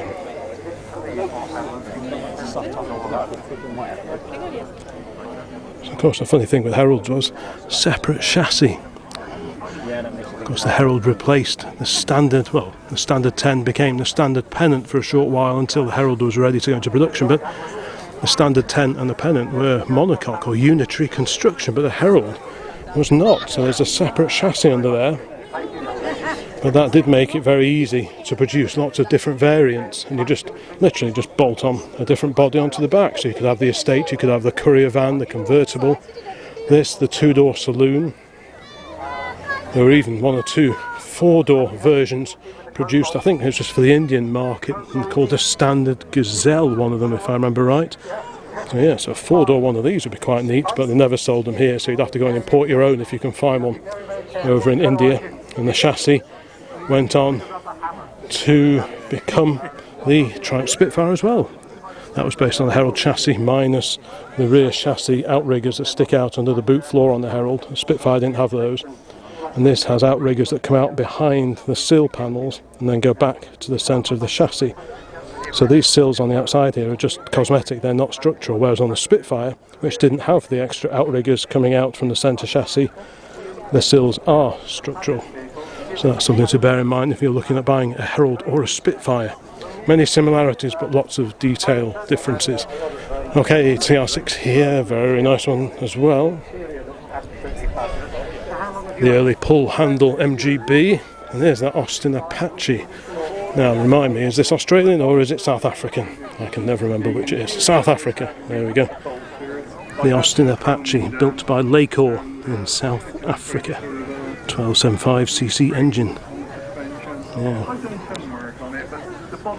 So the centre body, you'll recognise that from the BMC 1100 and 1300, but with a very different back on it, much longer tail, and a very, very different front, with the wavy Austin grille on it. So that is a real rarity. Of course, these were never sold here in the UK, so occasionally you see the odd one appears at a show. They would have all been privately imported. So that's really unusual to see that one here today. Moggy, here's that Herald convertible. Another great Mark 1 Ford Cortina. Of course, we were looking at that Lotus-powered Cortina estate before. How unusual was that? And on the end here, the 1966 Volvo P1800S. Very sleek car indeed. Take the badges off, you'd never guess that was a Volvo, surely. Again, absolutely stunning vehicle. Yeah, but I mean, you can't put a price on that, the work you put. And was it in this condition when you purchased it? No. The sills are gone, but it wasn't too bad in shape when we took it back to bare metal. Fine, thank you. How are we doing, Chris? Are we nearly there? It's a fantastic Vauxhall Victor FB there. These are a very handsome car and a great alternative to perhaps the Ford Cortina, cars like that, and arguably probably a fair bit rarer too. But the colouring, it stands out. So what do your friends and family, what do they think about it? We're mad.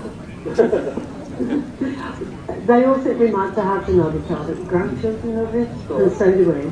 And I like the fact that everybody smiles. Well, that's what it is, we're getting out and about in when it's dry. GT! Well, we've got a fan club as well. Come on, collect your plaques, sir.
I tell you, I can't believe the diversity of the vehicles and the quality of the presentation it is outstanding. And every one of these cars that come in the arena, they're worthy of first prize, believe you me. It's so difficult to win a winner, but he's doing a grand job so far. But it is great to see them here today in what is a just fantastic venue here in the West Midlands, Ragley. Your mobile phone. It's a gorgeous Bentley Continental. Just back in from the arena. Still got the keys as well. The big Healy here. The Carman gear. 67 registration. A purposeful looking Anglia. Right, come on then folks, this is great. Let's see if we can move on. Hillman Husky, the imp-based Husky. We're going to do another section now before we break for lunch. And this one is going to be Great little Herald 1200 convertible. to 1979. 1979. What better on a day like this than a classic convertible like that? Doesn't matter what it is. Great looking car, styled by Michelotti over in Italy. Yes, this is the Herald 1250, so they had a couple of engine tweaks, and it came with the Webasto roof as standard. So let's have them in the arena. And then once we've done this section, we'll most likely... Great pair of classic Heralds. Then, There's the M on the bonnet catch, M for Michelotti. Same bonnet catches as fitted to the Spitfire, Vitesse, GT6, the Bond as well, the Keep. There's a Mark III Ford Zodiac on slightly wider steel wheels. Zephyr here, the Mark III. Riley 1.5. So this was BMC Sporting Saloon. and we've got two Volkswagens coming in already. Lovely car, two-tone, great interior. Fantastic wooden dashboard as well. It's got an old Radiomobile radio in this one. It goes up and down on its own, that one. We like that. That's certainly...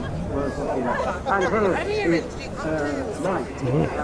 Very nice. And look at this Zodiac convertible, a Mark II convertible. Best of the show this is for mine. It's a disabled female. Yeah, Rick's got his name down on one of them. Clearly this one has undergone a pretty epic restoration.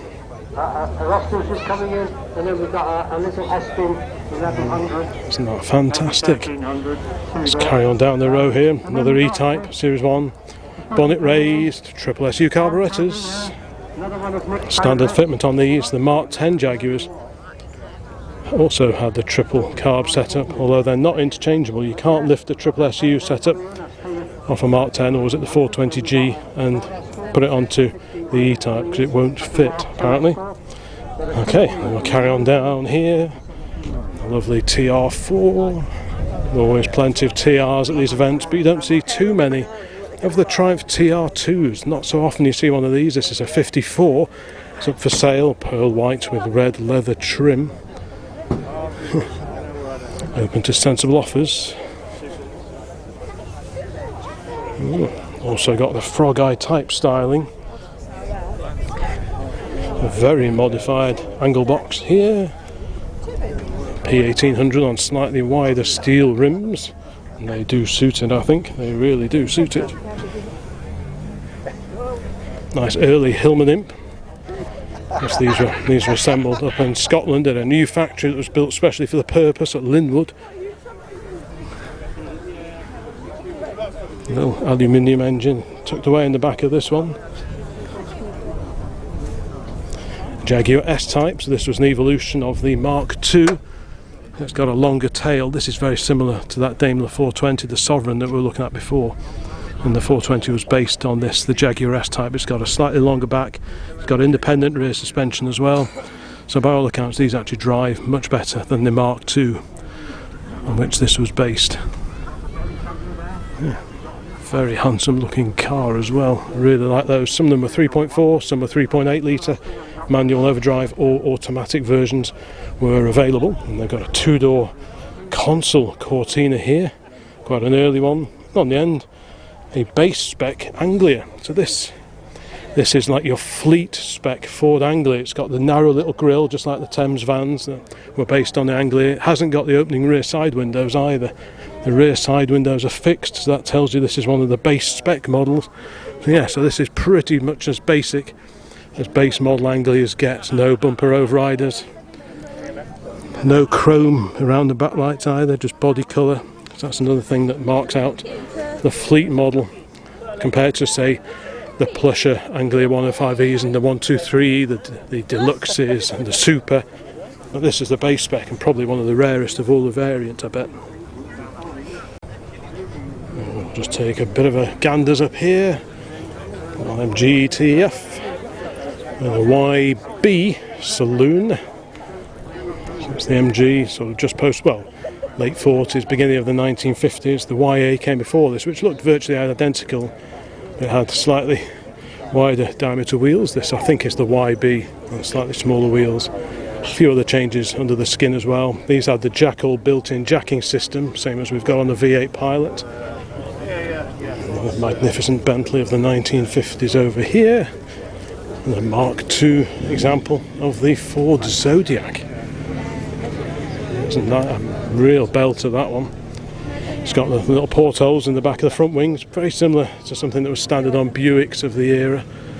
It's got the sun visor as well, and a little lamp, a little pillar mounted lamp here. I think the idea was if you're going down unlit lanes at night, maybe even rallying, you could use these to highlight and pick out road signs at the side of the road if there was no natural lighting or no street lights, that kind of thing. I love my Zodiac. Sticker in the back window, yeah, very nice. Manual overdrive. Great Riley RM now. And this also has a pillar mounted extra lamp on it. This is a Radiot. They produced all manner of lamps, just like Lucas, Y-Pack, Notec and so on. Yeah. Lovely quality car, meant to drive pretty well too. The Mark 1 Zephyr 6. Is this the one we saw coming out on the trailer, I think, didn't we? SKO 942, good to see the old number plate and number still on it. That's pretty groovy. This much modified Anglia we see here and there. And there's that wonderful old Minx. Still not sure if this is a side valve or an overhead valve engine car, because they look pretty much identical. At Tatton Park we saw the Hillman Minx Californian, which was a jazzy car based on this era of Minx. Always really nice inside. So this is the Mark 8 1955. The important change from the Mark 7 to the Mark 8, this one, was, here we go, was the introduction of a more modern and powerful engine. So this is the overhead valve. Up until that year, Hillman had relied upon their side valve engine. It was rather sluggish. Yes, apparently it was. So this is the overhead valve. Yeah, that makes it a very, very usable, really usable little car, and just different to, say, an Austin or a Morris of the same era. With a really nice two-tone Rover P4 here. This is the 105S. And the Jaguar XK150, fixed head coupe, MGTC, late 40s, magnificent Rolls-Royce Silver Wraith. Bit rude not to have a peek inside. Yeah. Just imagine that pulling up outside the Dorchester. Got a couple of modded pops, but I wanted to have a look at this Austin 6. This is quite late 30s. It's got quite a raked back grille on it, which suggests it's probably late 30s as opposed to mid 30s. It's on the steel easy clean wheels, not on spoked wheels anymore, but it's quite slanted back, the radiator, so it was a bit of a nod to streamlining without going too berserk. Longbridge were playing it safe, whereas over the other side of the pond, streamlined cars such as the Chrysler Airflow were becoming really quite popular, or at least in their designers' eyes they were going to be popular. But this is one of Longbridge's finest, the Austin Motor Company of the late 1930s. 6-cylinder engine, fairly small capacity, 6-cylinder engine. Yeah, lovely to see that. Always nice to see some pre-war cars. This is a home built. I'm not quite sure what we're looking at here. Oh, it's the Burlington. Is that the Burlington Arrow? You've got Triumph Herald or Spitfire front suspension. Those wishbones are straight off the Herald, as is, I think, the steering rack. There's that great little Morris Minor, £100 new. There's another Series E, not the same one we saw before. The other was the 4-door. This is a 2-door. I love the original slopey headlights on these Morris 8 Series E's. Quite a few people converted them to the later Lucas 7-inch headlamps. To do that, you screw on like a little pod that sticks out in the lamp. The 7-inch Lucas lamp, same as you got on a Mini or Morris Minor, would fit on the front of there. But these lovely old slopey lenses, these are the original fittings. And they look way better. Might not be very efficient compared to the later Lucas conversion, but yeah, I think it just looks so much better with the original lamps in it like that. So that's really cool little car. Another Maestro van there. There's that great little Austin 7, little chummy. Very nice too. Note how the Austin badge on some of these early Austin 7s was removable and held on with little screws, whereas on later Austin 7 chrome rads this was sort of impressed, moulded in to the radiator surround. The other Volkswagen is here. Is it yours, sir? Yeah, your name. Andy. I love the mascot. Yours stands out perhaps in a different way. Because when great pair of Austin 7s. went down. There's that fantastic little Minx-based Hillman Husky. We see this, you know, probably 2 or 3 times a year at some of the shows we get to. Magnificent Triumph Roadster. Complete with the dicky seat in the back. So you've got very comfortable seating for 2 in the front here with the bench seat. This was a contemporary of the big Triumph renowned saloons. And in the back here, if you needed to carry some extra passengers, you got a couple of seats here, their own little fold-up windscreen, and they clamber in and out. So they have to be fairly handy on their pins because you have to jump on there, or step on there rather, and clamber in without scratching the rear quarters. Yeah, really interesting car that is. And look at this Rolls-Royce. The white walls almost make me think it may be possibly even American bodied. I'm not quite sure. We'll have a look at the other side. There is a bit of information in the window, but either way, what a magnificent car.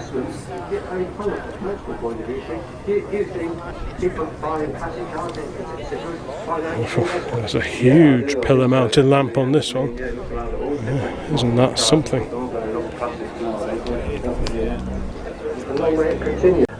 Stunning French Marshall lamps on the front of this one as well. Just tell us how old is it? What a car. So let's go and find out what this actually is. Did you buy it for mobility reasons or the beauty side of outline and the decline of taste. Can you still get wow, parts from it? Phantom 1. Quite a few parts, you know, what I've kept just in case anything. Right, so it still carries its original coachwork. Pullman Sports Limousine by Barker & Co. Delivered to its first owner, Captain Alexander C. Bowles of London West 1 in May of 1929. You don't see many of them. I think there's probably about 6 on the UK road. Oh, what a car that is. A lot of them got scrapped, you know. So they are fiberglass, aren't they? That's it, yes. Some went in private hands. What's the engine? That car is... There's the Silver Ghost as well. 2 magnificent Rolls-Royces. We don't call them rollers. That's the speech. That's the talk of a cad and a bounder to call them rollers. So we don't do that. Right, let's carry on down here. There's a great little Barclay. 4-wheel Barclays. This is the B95. This is a B105. So some of them had Royal Enfield engines, others Excelsiors, I think. This has got the Royal Enfield in it. Got fiberglass body, very lightweight little car, 2-seater. It's the lens cover. Austin 7 Special, we looked at that one before. It's unusual to have telescopic dampers and independent front suspension on it, I think. Much modified Mark 1 Cortina here. So if you've lost your Nikon camera lens cap, then we've got... Here is that Ford Prefect, the E493A. And I think we've still got... Not too many side valve Fords here today. In fact, apart from there's several hot-rodded sit-up and beg Ford pops and such like, but not so many original ones. And this, I think, is the only Prefect of this shape that I've seen today. So this had the 10 horse, the 1172cc engine, opening windscreen. So this was the big brother really to the Ford Anglia, like the one we used to have, and the pop that came after.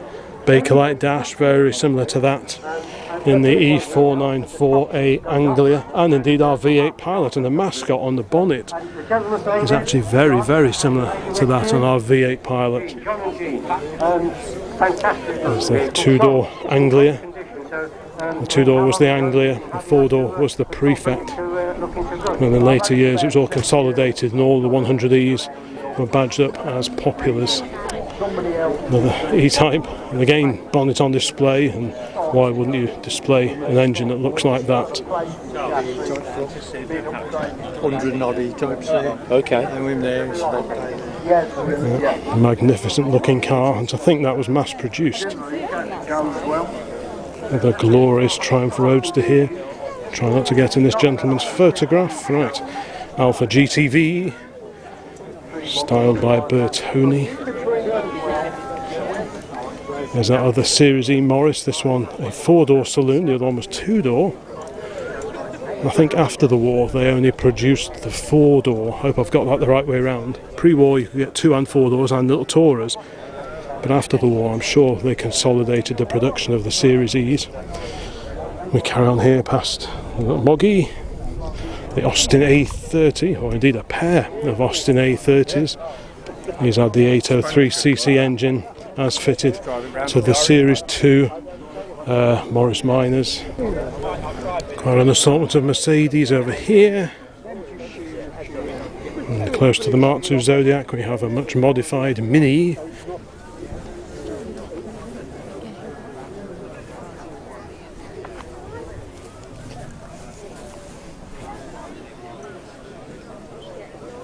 Here is that glorious Morris Oxford MO.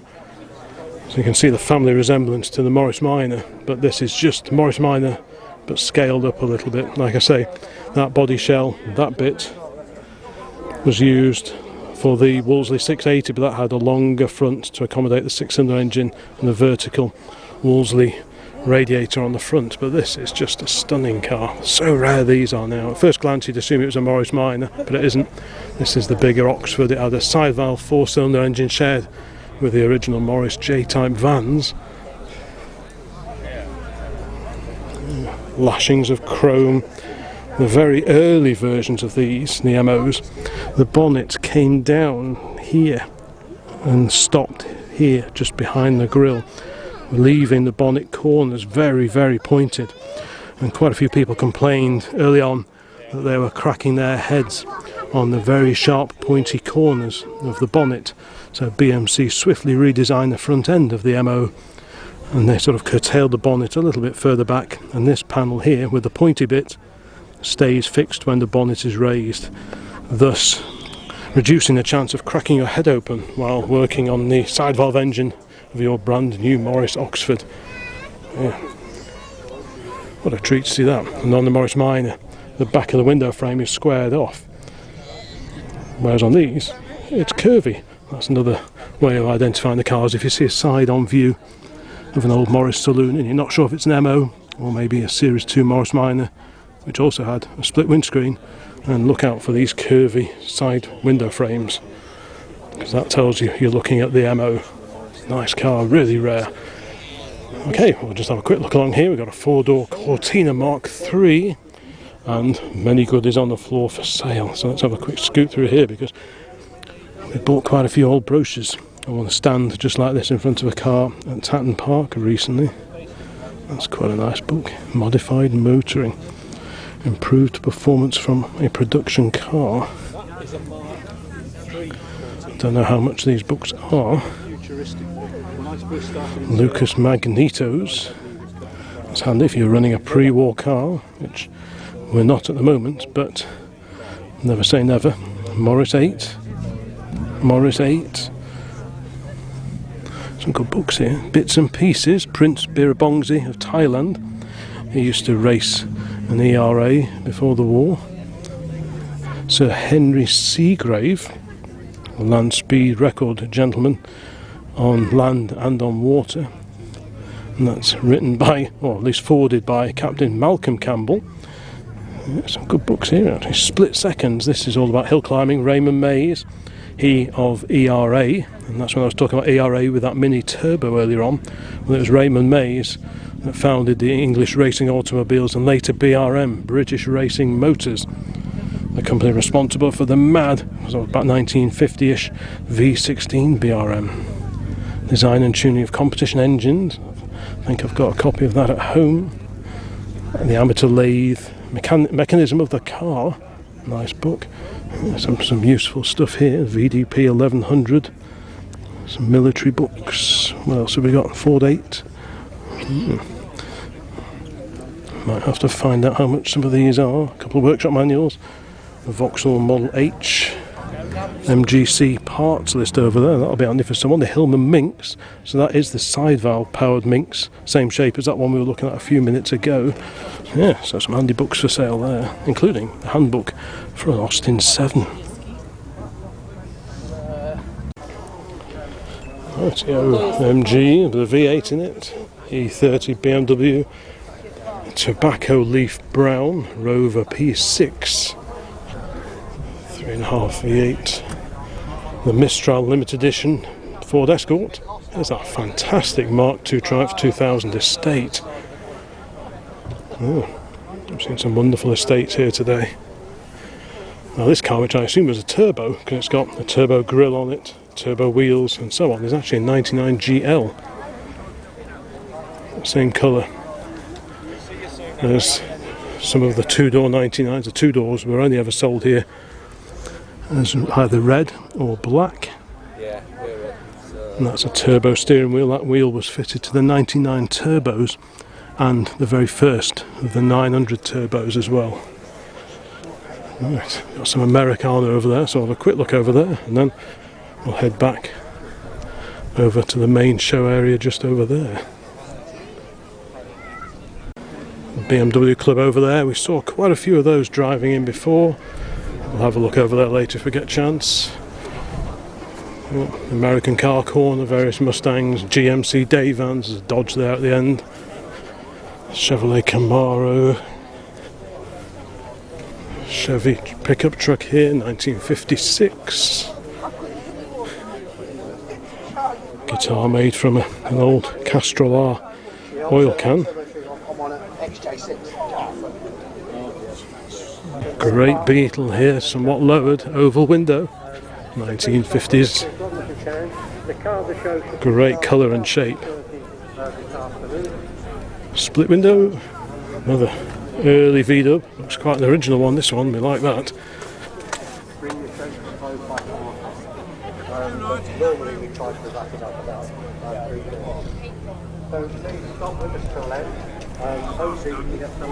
Lots of Capris over there, we saw quite a few of those driving in before, and the Granadas. So this is Ford Corner. Land Rover 1964. Let me know in the comments if you've ever owned any of these cars featured here, either these exact cars or models like these, maybe one of these Triumph Roadsters, or maybe you had a Jaguar E-Type back in the day, or a Ford Granada possibly. There's a Scorpio. Quite strange looking cars. Ford Cortina. Maybe you had an Austin 7 or even a little Barclay perhaps as maybe your first car. Maybe coming up for 4 years. If you don't know where that is, folks, it's the posh area. The MGC. Good to have you today. What a beauty that is. Big, heavy BMC engine there, shoehorned in. It took a lot of work to make that engine fit in there as well. There's a 4-cylinder MGB just coming past, followed by one of the later MGTFs. But that's a lovely song. But anyway, ladies and gentlemen, please welcome Giselle. Another assortment of American cars here. The Mustang, Cadillac, Fleetwood, Chevy 3100, the half-ton step-side pickup truck from 1953. A Chrysler Imperial, a mighty land yacht of the mid-1970s. V8 Ford, fastback Mustang, hot rod based on the Ford Model A coupe, or possibly, now is it a steel original body or is it a fiberglass copy? Not quite sure. I'm not going to go tapping the panel work to see whether it's steel or not. And there's quite an incredible Cadillac here.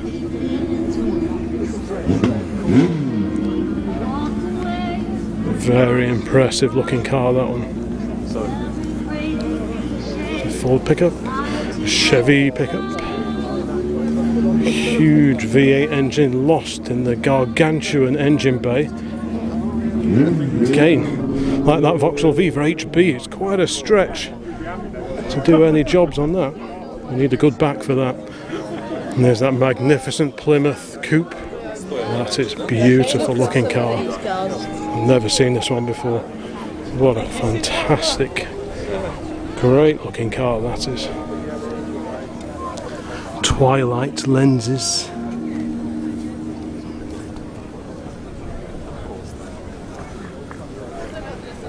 Isn't that just stunning? And it's not been hot rodding either, so that's great news. That's good news all around. What a stunning car that is. And again, to think this was just like a regular production car. Obviously there would have been maybe 2- and 4-door sedans, and this is a coupe, or coupe as we would say over here. Yeah, these were just churned out in their thousands. But now, what a special car it is. Tiny little instruments, surprisingly tiny little gauges for what is not a small car, but the gauges are absolutely minuscule. You'd have to pay a visit to Specsavers before driving that too often. What a beauty. California Highway Patrol is represented here today with this mighty Ford of the late 60s. The size of that bonnet. I wouldn't want to polish that. We've got a modern Trans Am on the end here. What a crazy car. This is full of all the gear. Highway Patrolman. All your radios, all the gear.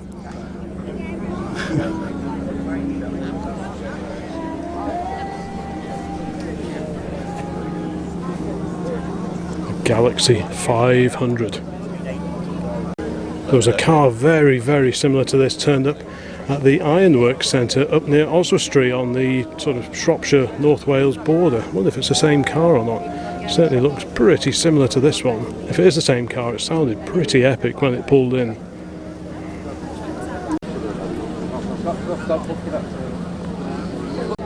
Let's just have a rear 3/4 view look at this spectacular Cadillac. 2-door.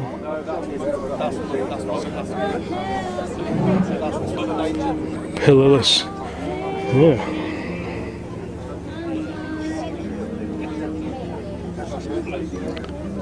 What an incredible car.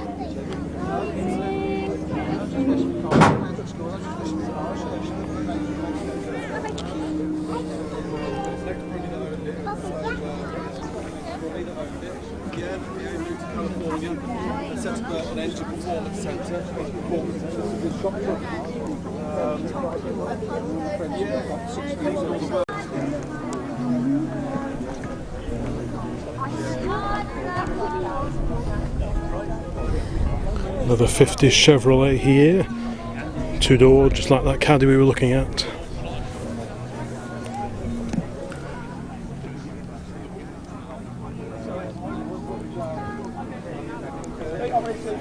Such impressive looking cars, such an era of optimism and imagination that arguably faded away throughout the 1960s, and by the time we got to the 70s the cars, certainly creativity wise, were just a pale shadow of what they were just a few years before in America.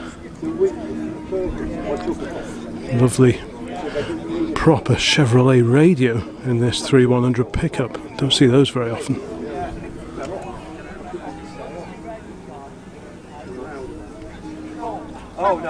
Originally this would have had Chevrolet's famous overhead valve straight six engine, very quiet, quite a tough old engine, produced for many years, the 235. This, however, is a later V8 that someone has shoehorned in, quite a popular conversion here and in the States, of course. But yeah, nice. And from the outside you wouldn't really tell it's been modified at all.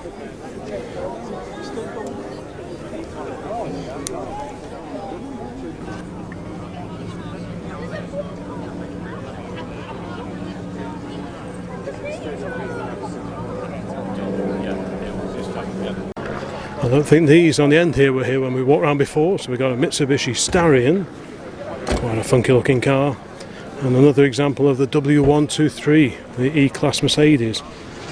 Well, I'm not sure which model this is, but this has got the slightly different headlamp arrangement which I was talking about when we were looking at that other 123 before. So I'm not sure what engine this is. This could even be like a 200 or a 200 diesel perhaps. But I think it's a little bit lower down the pecking order spec-wise compared to the one we were looking at before. Right, so this is 1980 W123 200 petrol and manual with 48,000 miles on it. Super low mileage. It's had these extra shiny wheel arch extensions fitted to it, which wouldn't have been on there originally, so you want to have a good poke around behind those because sometimes they can be hiding one or two little problems. Although they were standard fit on the older Mercedes, the big Mercedes 600 limousines. So they're not entirely out of keeping on an older Mercedes, but they wouldn't have been fitted originally. And here is that super shiny Starion in really great condition, this one. Let's amble in the general direction of where I'm parked. What on earth is that? A Silver. That name rings a bell. Silver. There was a number of kit cars called that over the years. I'm not quite sure what this is or what it's based on, but certainly distinctive. And the console Cortina Mk1 we had a look at before, but it's a nice early one with a slightly narrower radiator grille, different front side lights and pre-aeroflow ventilation. Harley would like this one. Harris tuned engine on throttle bodies. Another 300ZX here. What's this? Is this a little Kia? A little Kia Pride? It is indeed.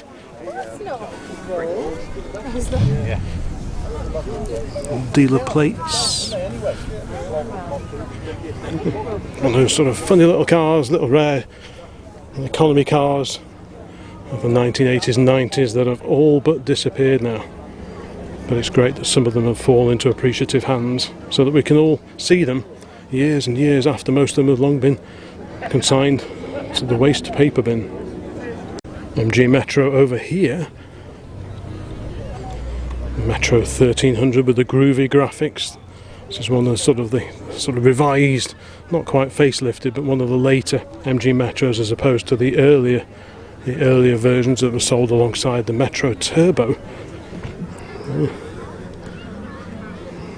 Did a few miles in the W-Reg Metro that Mum had for many years. It was based, I think hers was a Vanden Plas version, although someone had put a stage 2 MG engine in it, so it went along quite well. Quite an odd driving position if I remember right. It wasn't as good round the corners as, say, a Mini, but it wasn't too bad.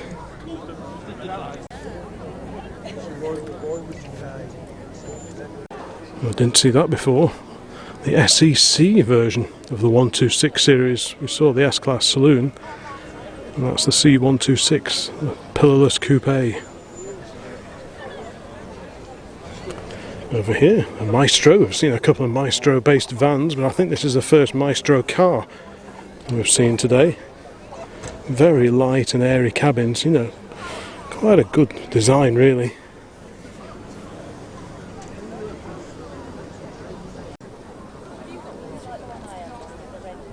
Peugeot 309, that's a late arrival compared to when we walked down here before. Got a little Fiat Uno and a Porsche on the end. The world's 8th best-selling car of all time.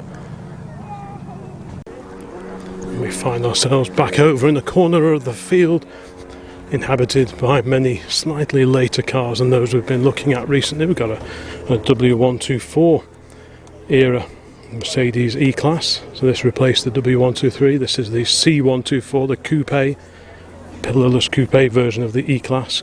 Really good cars they are. A Jaguar XK, that Rover 25. Here's that Fiat Punto GT that we caught a glimpse of earlier on.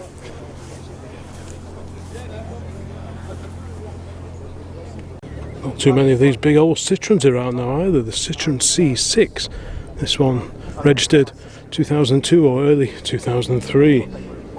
Yeah, probably one of the last big Citroens really. You know, the XM and the DS, before that CX of course. Hello. Oh, unusual sight now. One of those sort of cars which is like an emerging classic, I suppose you'd call it, modern classic, future classic. Yeah, definitely unusual. The Bentley Brooklands.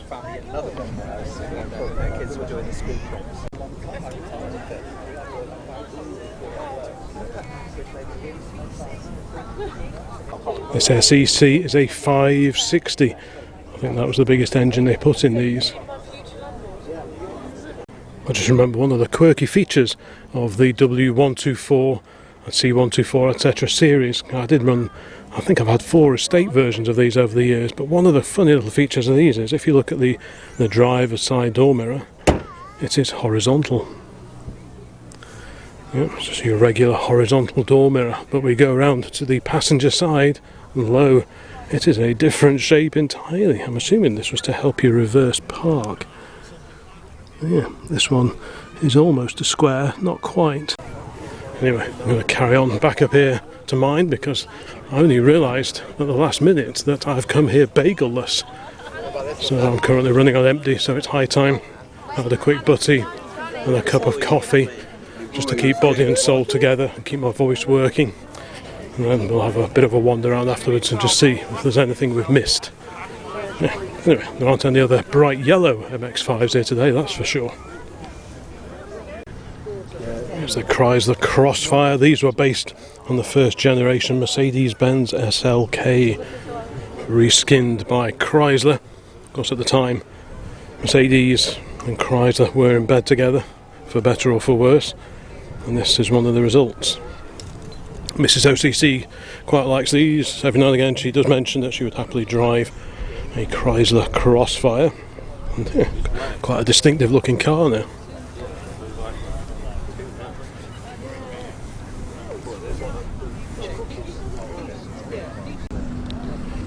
Rally prepared Escort here, Mark II. Big arches, big wheels. Very, very modified under here.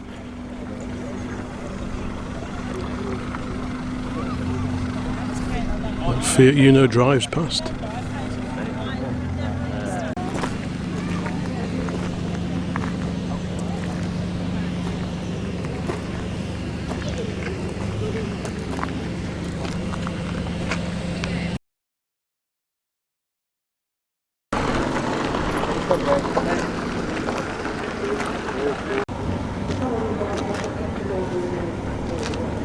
Bonnet is up on the Daimler Conquest Century.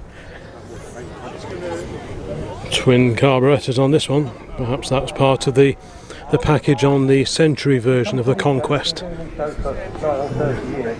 Lovely car. I love the oil fillers on these. Same as on the Lanchester, like the LD10s. You got this little lift up thing and then that releases the cap. Great little details on these quality cars. So a quick peer in through the window.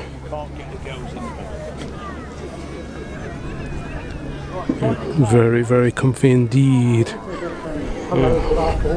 Real quality car. Bit of a bargain if you want to buy one of these. Maybe not this one, but you can buy a presentable Daimler Conquest and they're not huge money at all. A lot of these sort of slightly more obscure 50 saloons, they're great buys, real bargains. Old cars don't have to be super expensive. We'll carry on along here.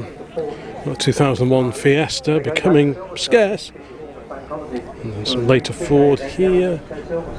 Little Rover showing off its twin cam 16 valve fuel injected engine. Come catch up with me.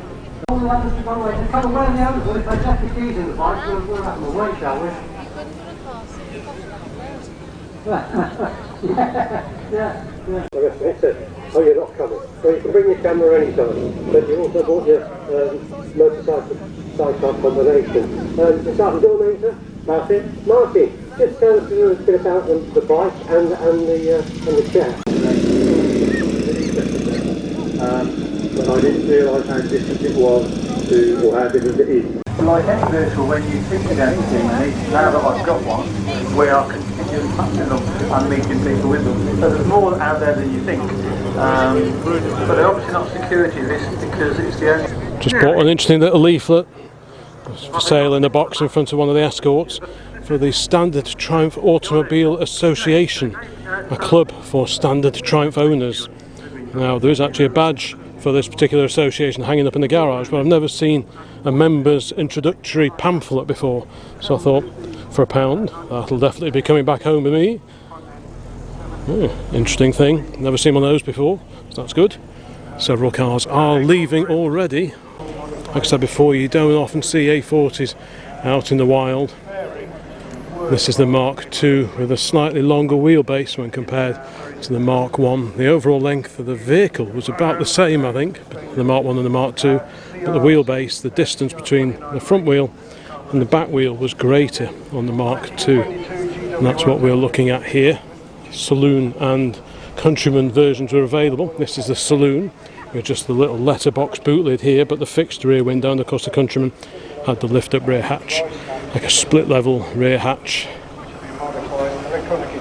A few cars leaving, and this fantastic Herald 1250. I think this is the second one of these we've seen here today. A very swish looking wooden dashboard on this one, not the original style of wood. That doesn't look out of place at all. Very jolly colour scheme as well. There goes the SD1. Really sharp, bright and cheerful little car. There's a lot to be said for that. What a great car that is. Quite a rare variant of the Triumph Herald. Next to pretty rare little Austin now. I mean, they made plenty of them. I think they made up until about, was it 67 or 1968? But like most cars back then, they rusted for England and didn't last very long at all. So it's really nice to see this Mark II here today. Bit of details there, the Austin A40 Farina Club. It's a great little organisation that is. Highly recommend joining that if you've got an A40 and you haven't joined yet. There goes one of the Beatles. The midget over there as well. Great pair of British classics there. We'll just nip around here and we have an Austin Ambassador. So we did see a Van den Plas Ambassador, one of the really upmarket ones, at I think Cape Storm Hall just a week or three back. And this is a slightly lower spec car, but again the Austin Ambassador, which is sort of an evolution of the old Leyland Princess. But unlike the Princess, the Ambassador had a lift-up rear hatch, which was a very, very sensible thing to have on a car this shape.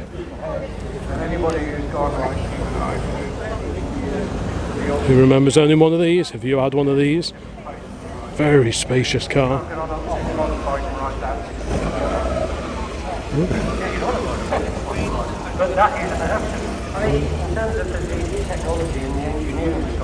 Let's keep going down here. A little 11 or 1300. Could be a 1300 as it's on the J plate. It's quite late. It is an 1100 Mark II two-door. The Vauxhall Victor FB. Really good to see that one here today. Nice cars there. Couple more minis. And then we have Corvette and some later cars.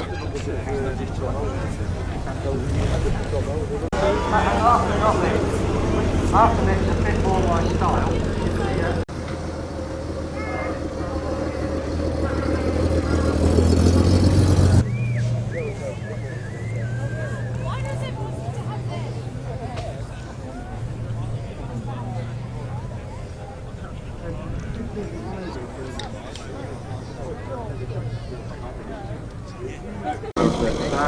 So it's really built into all the policy wording, but it's all built into the policy as a whole. So if you're looking for breakdown, you're looking for these little nitty bits that people don't cover, particularly in that policy, should be worth. And this own cherry, I've got to look at this twice. What is it? One Astra. It don't look like the World Astra to me. Look, Vauxhall Astra Mark 1, 1982. Thought we should really have another bit of a close look at this super rare Austin Apache from South Africa. So like I said before, the main body is based on that of the Austin Morris 1100, 1300. But as you can see, it has a much longer tail on it with Triumph-like backlights on it. Out of Africa. Yeah, such an unusual car this is.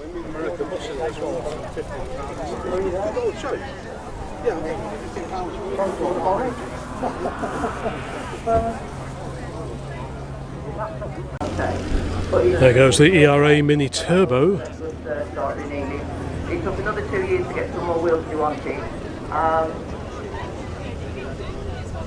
And yes, coming up till now, more really. What do you think of the car?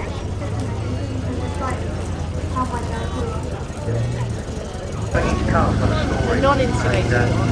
£50 altogether. I sent you 2 lots of my own. Will you get the chance to drive, do you think?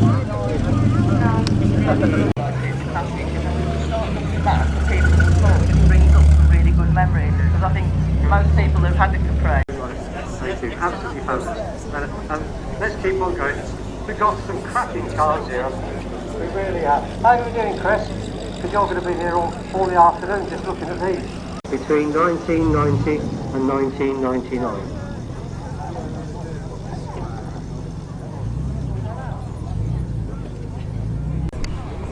(1990 to 1999). And you'd be surprised the diversity of the people that choose about different vehicles.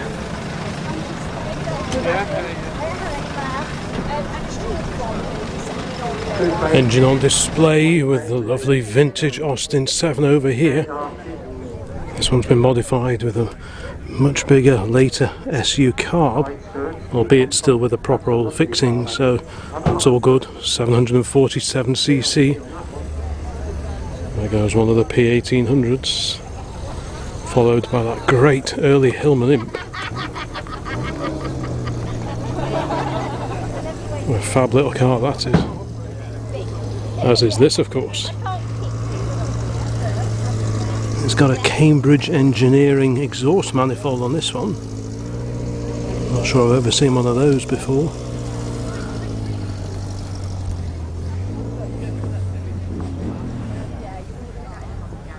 I've got a BMW here that's certainly got some exhaust you put on it. Also aluminium cylinder head on this one. Can't quite see who that's made by. Bit of extra pep with that, I'm sure. Quite a few little mods on this one actually. There's a bit more space around this late 1930s Austin now, so we can stand back and properly appreciate the handsome lines of this just pre-war Austin. The Austin 6. Quite an array of lovely badges on the front here. This is one of my favourites. I've actually got one of these at home, but I can't really put it onto a car until I've got a caravan to tow behind it. But yeah, the British Caravanners Club badge is just beautiful. I love that badge. I've also got the Caravan Club as well, and the Trailer Caravan Club. I've never seen one of those before. But that one is definitely one of my favourites. Probably originally came with a sunroof, I would have thought. Oh, very handsome motor car.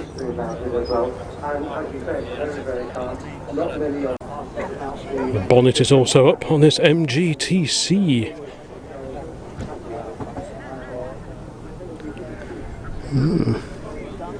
like that Duckham's NOL can on the bulkhead there.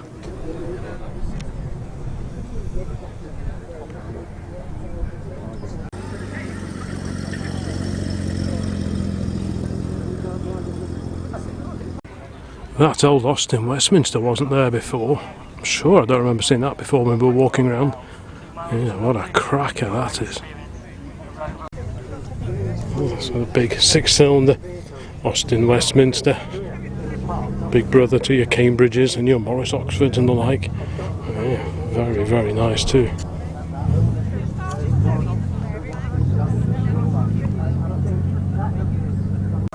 This must be one of the rarest cars here today. We'll have a wander round. Chris is... Do you get a chance to drive it there? Just my brother, he had radiators. Nice car, yeah. Nice young lady, yeah. You're missing out. Thank you. Right, let's go down the line again. Let's see what have you got here now. Let's have a look at it. Yeah? And the Oldsmobiles even. I like that. Explore the city, New York. Beyond the city life. Oh, well. So, firstly, your name? Jamie, how long have you owned it? A bit more information on this stunning Plymouth, a 1930 business coupe, manufactured June 1931. First all-steel body by Chrysler, independent suspension, hydraulic brakes. Wow. Engine is 196 cubic inch or 3.2 litres, 4-cylinder flathead producing 48 brake horsepower. Restored in the USA in 1988 and imported to the UK in 1990. I can't believe it. Going to go that way, Hitman is. He would. I mean...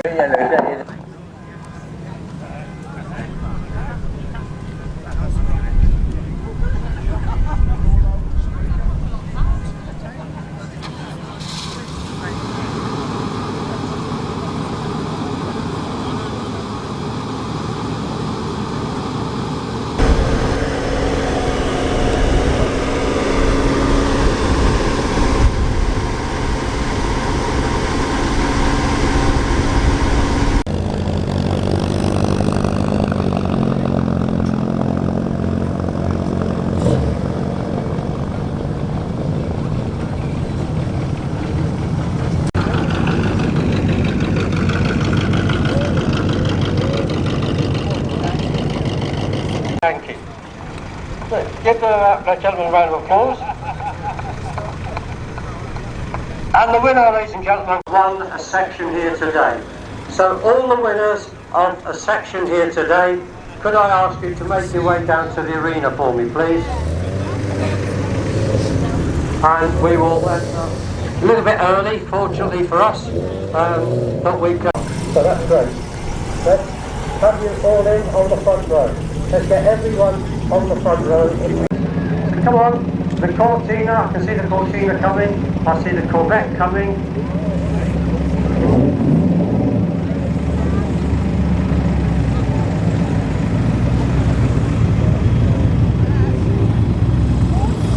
That's the Corvette, yes, let's go just the other side of the Porsche, please.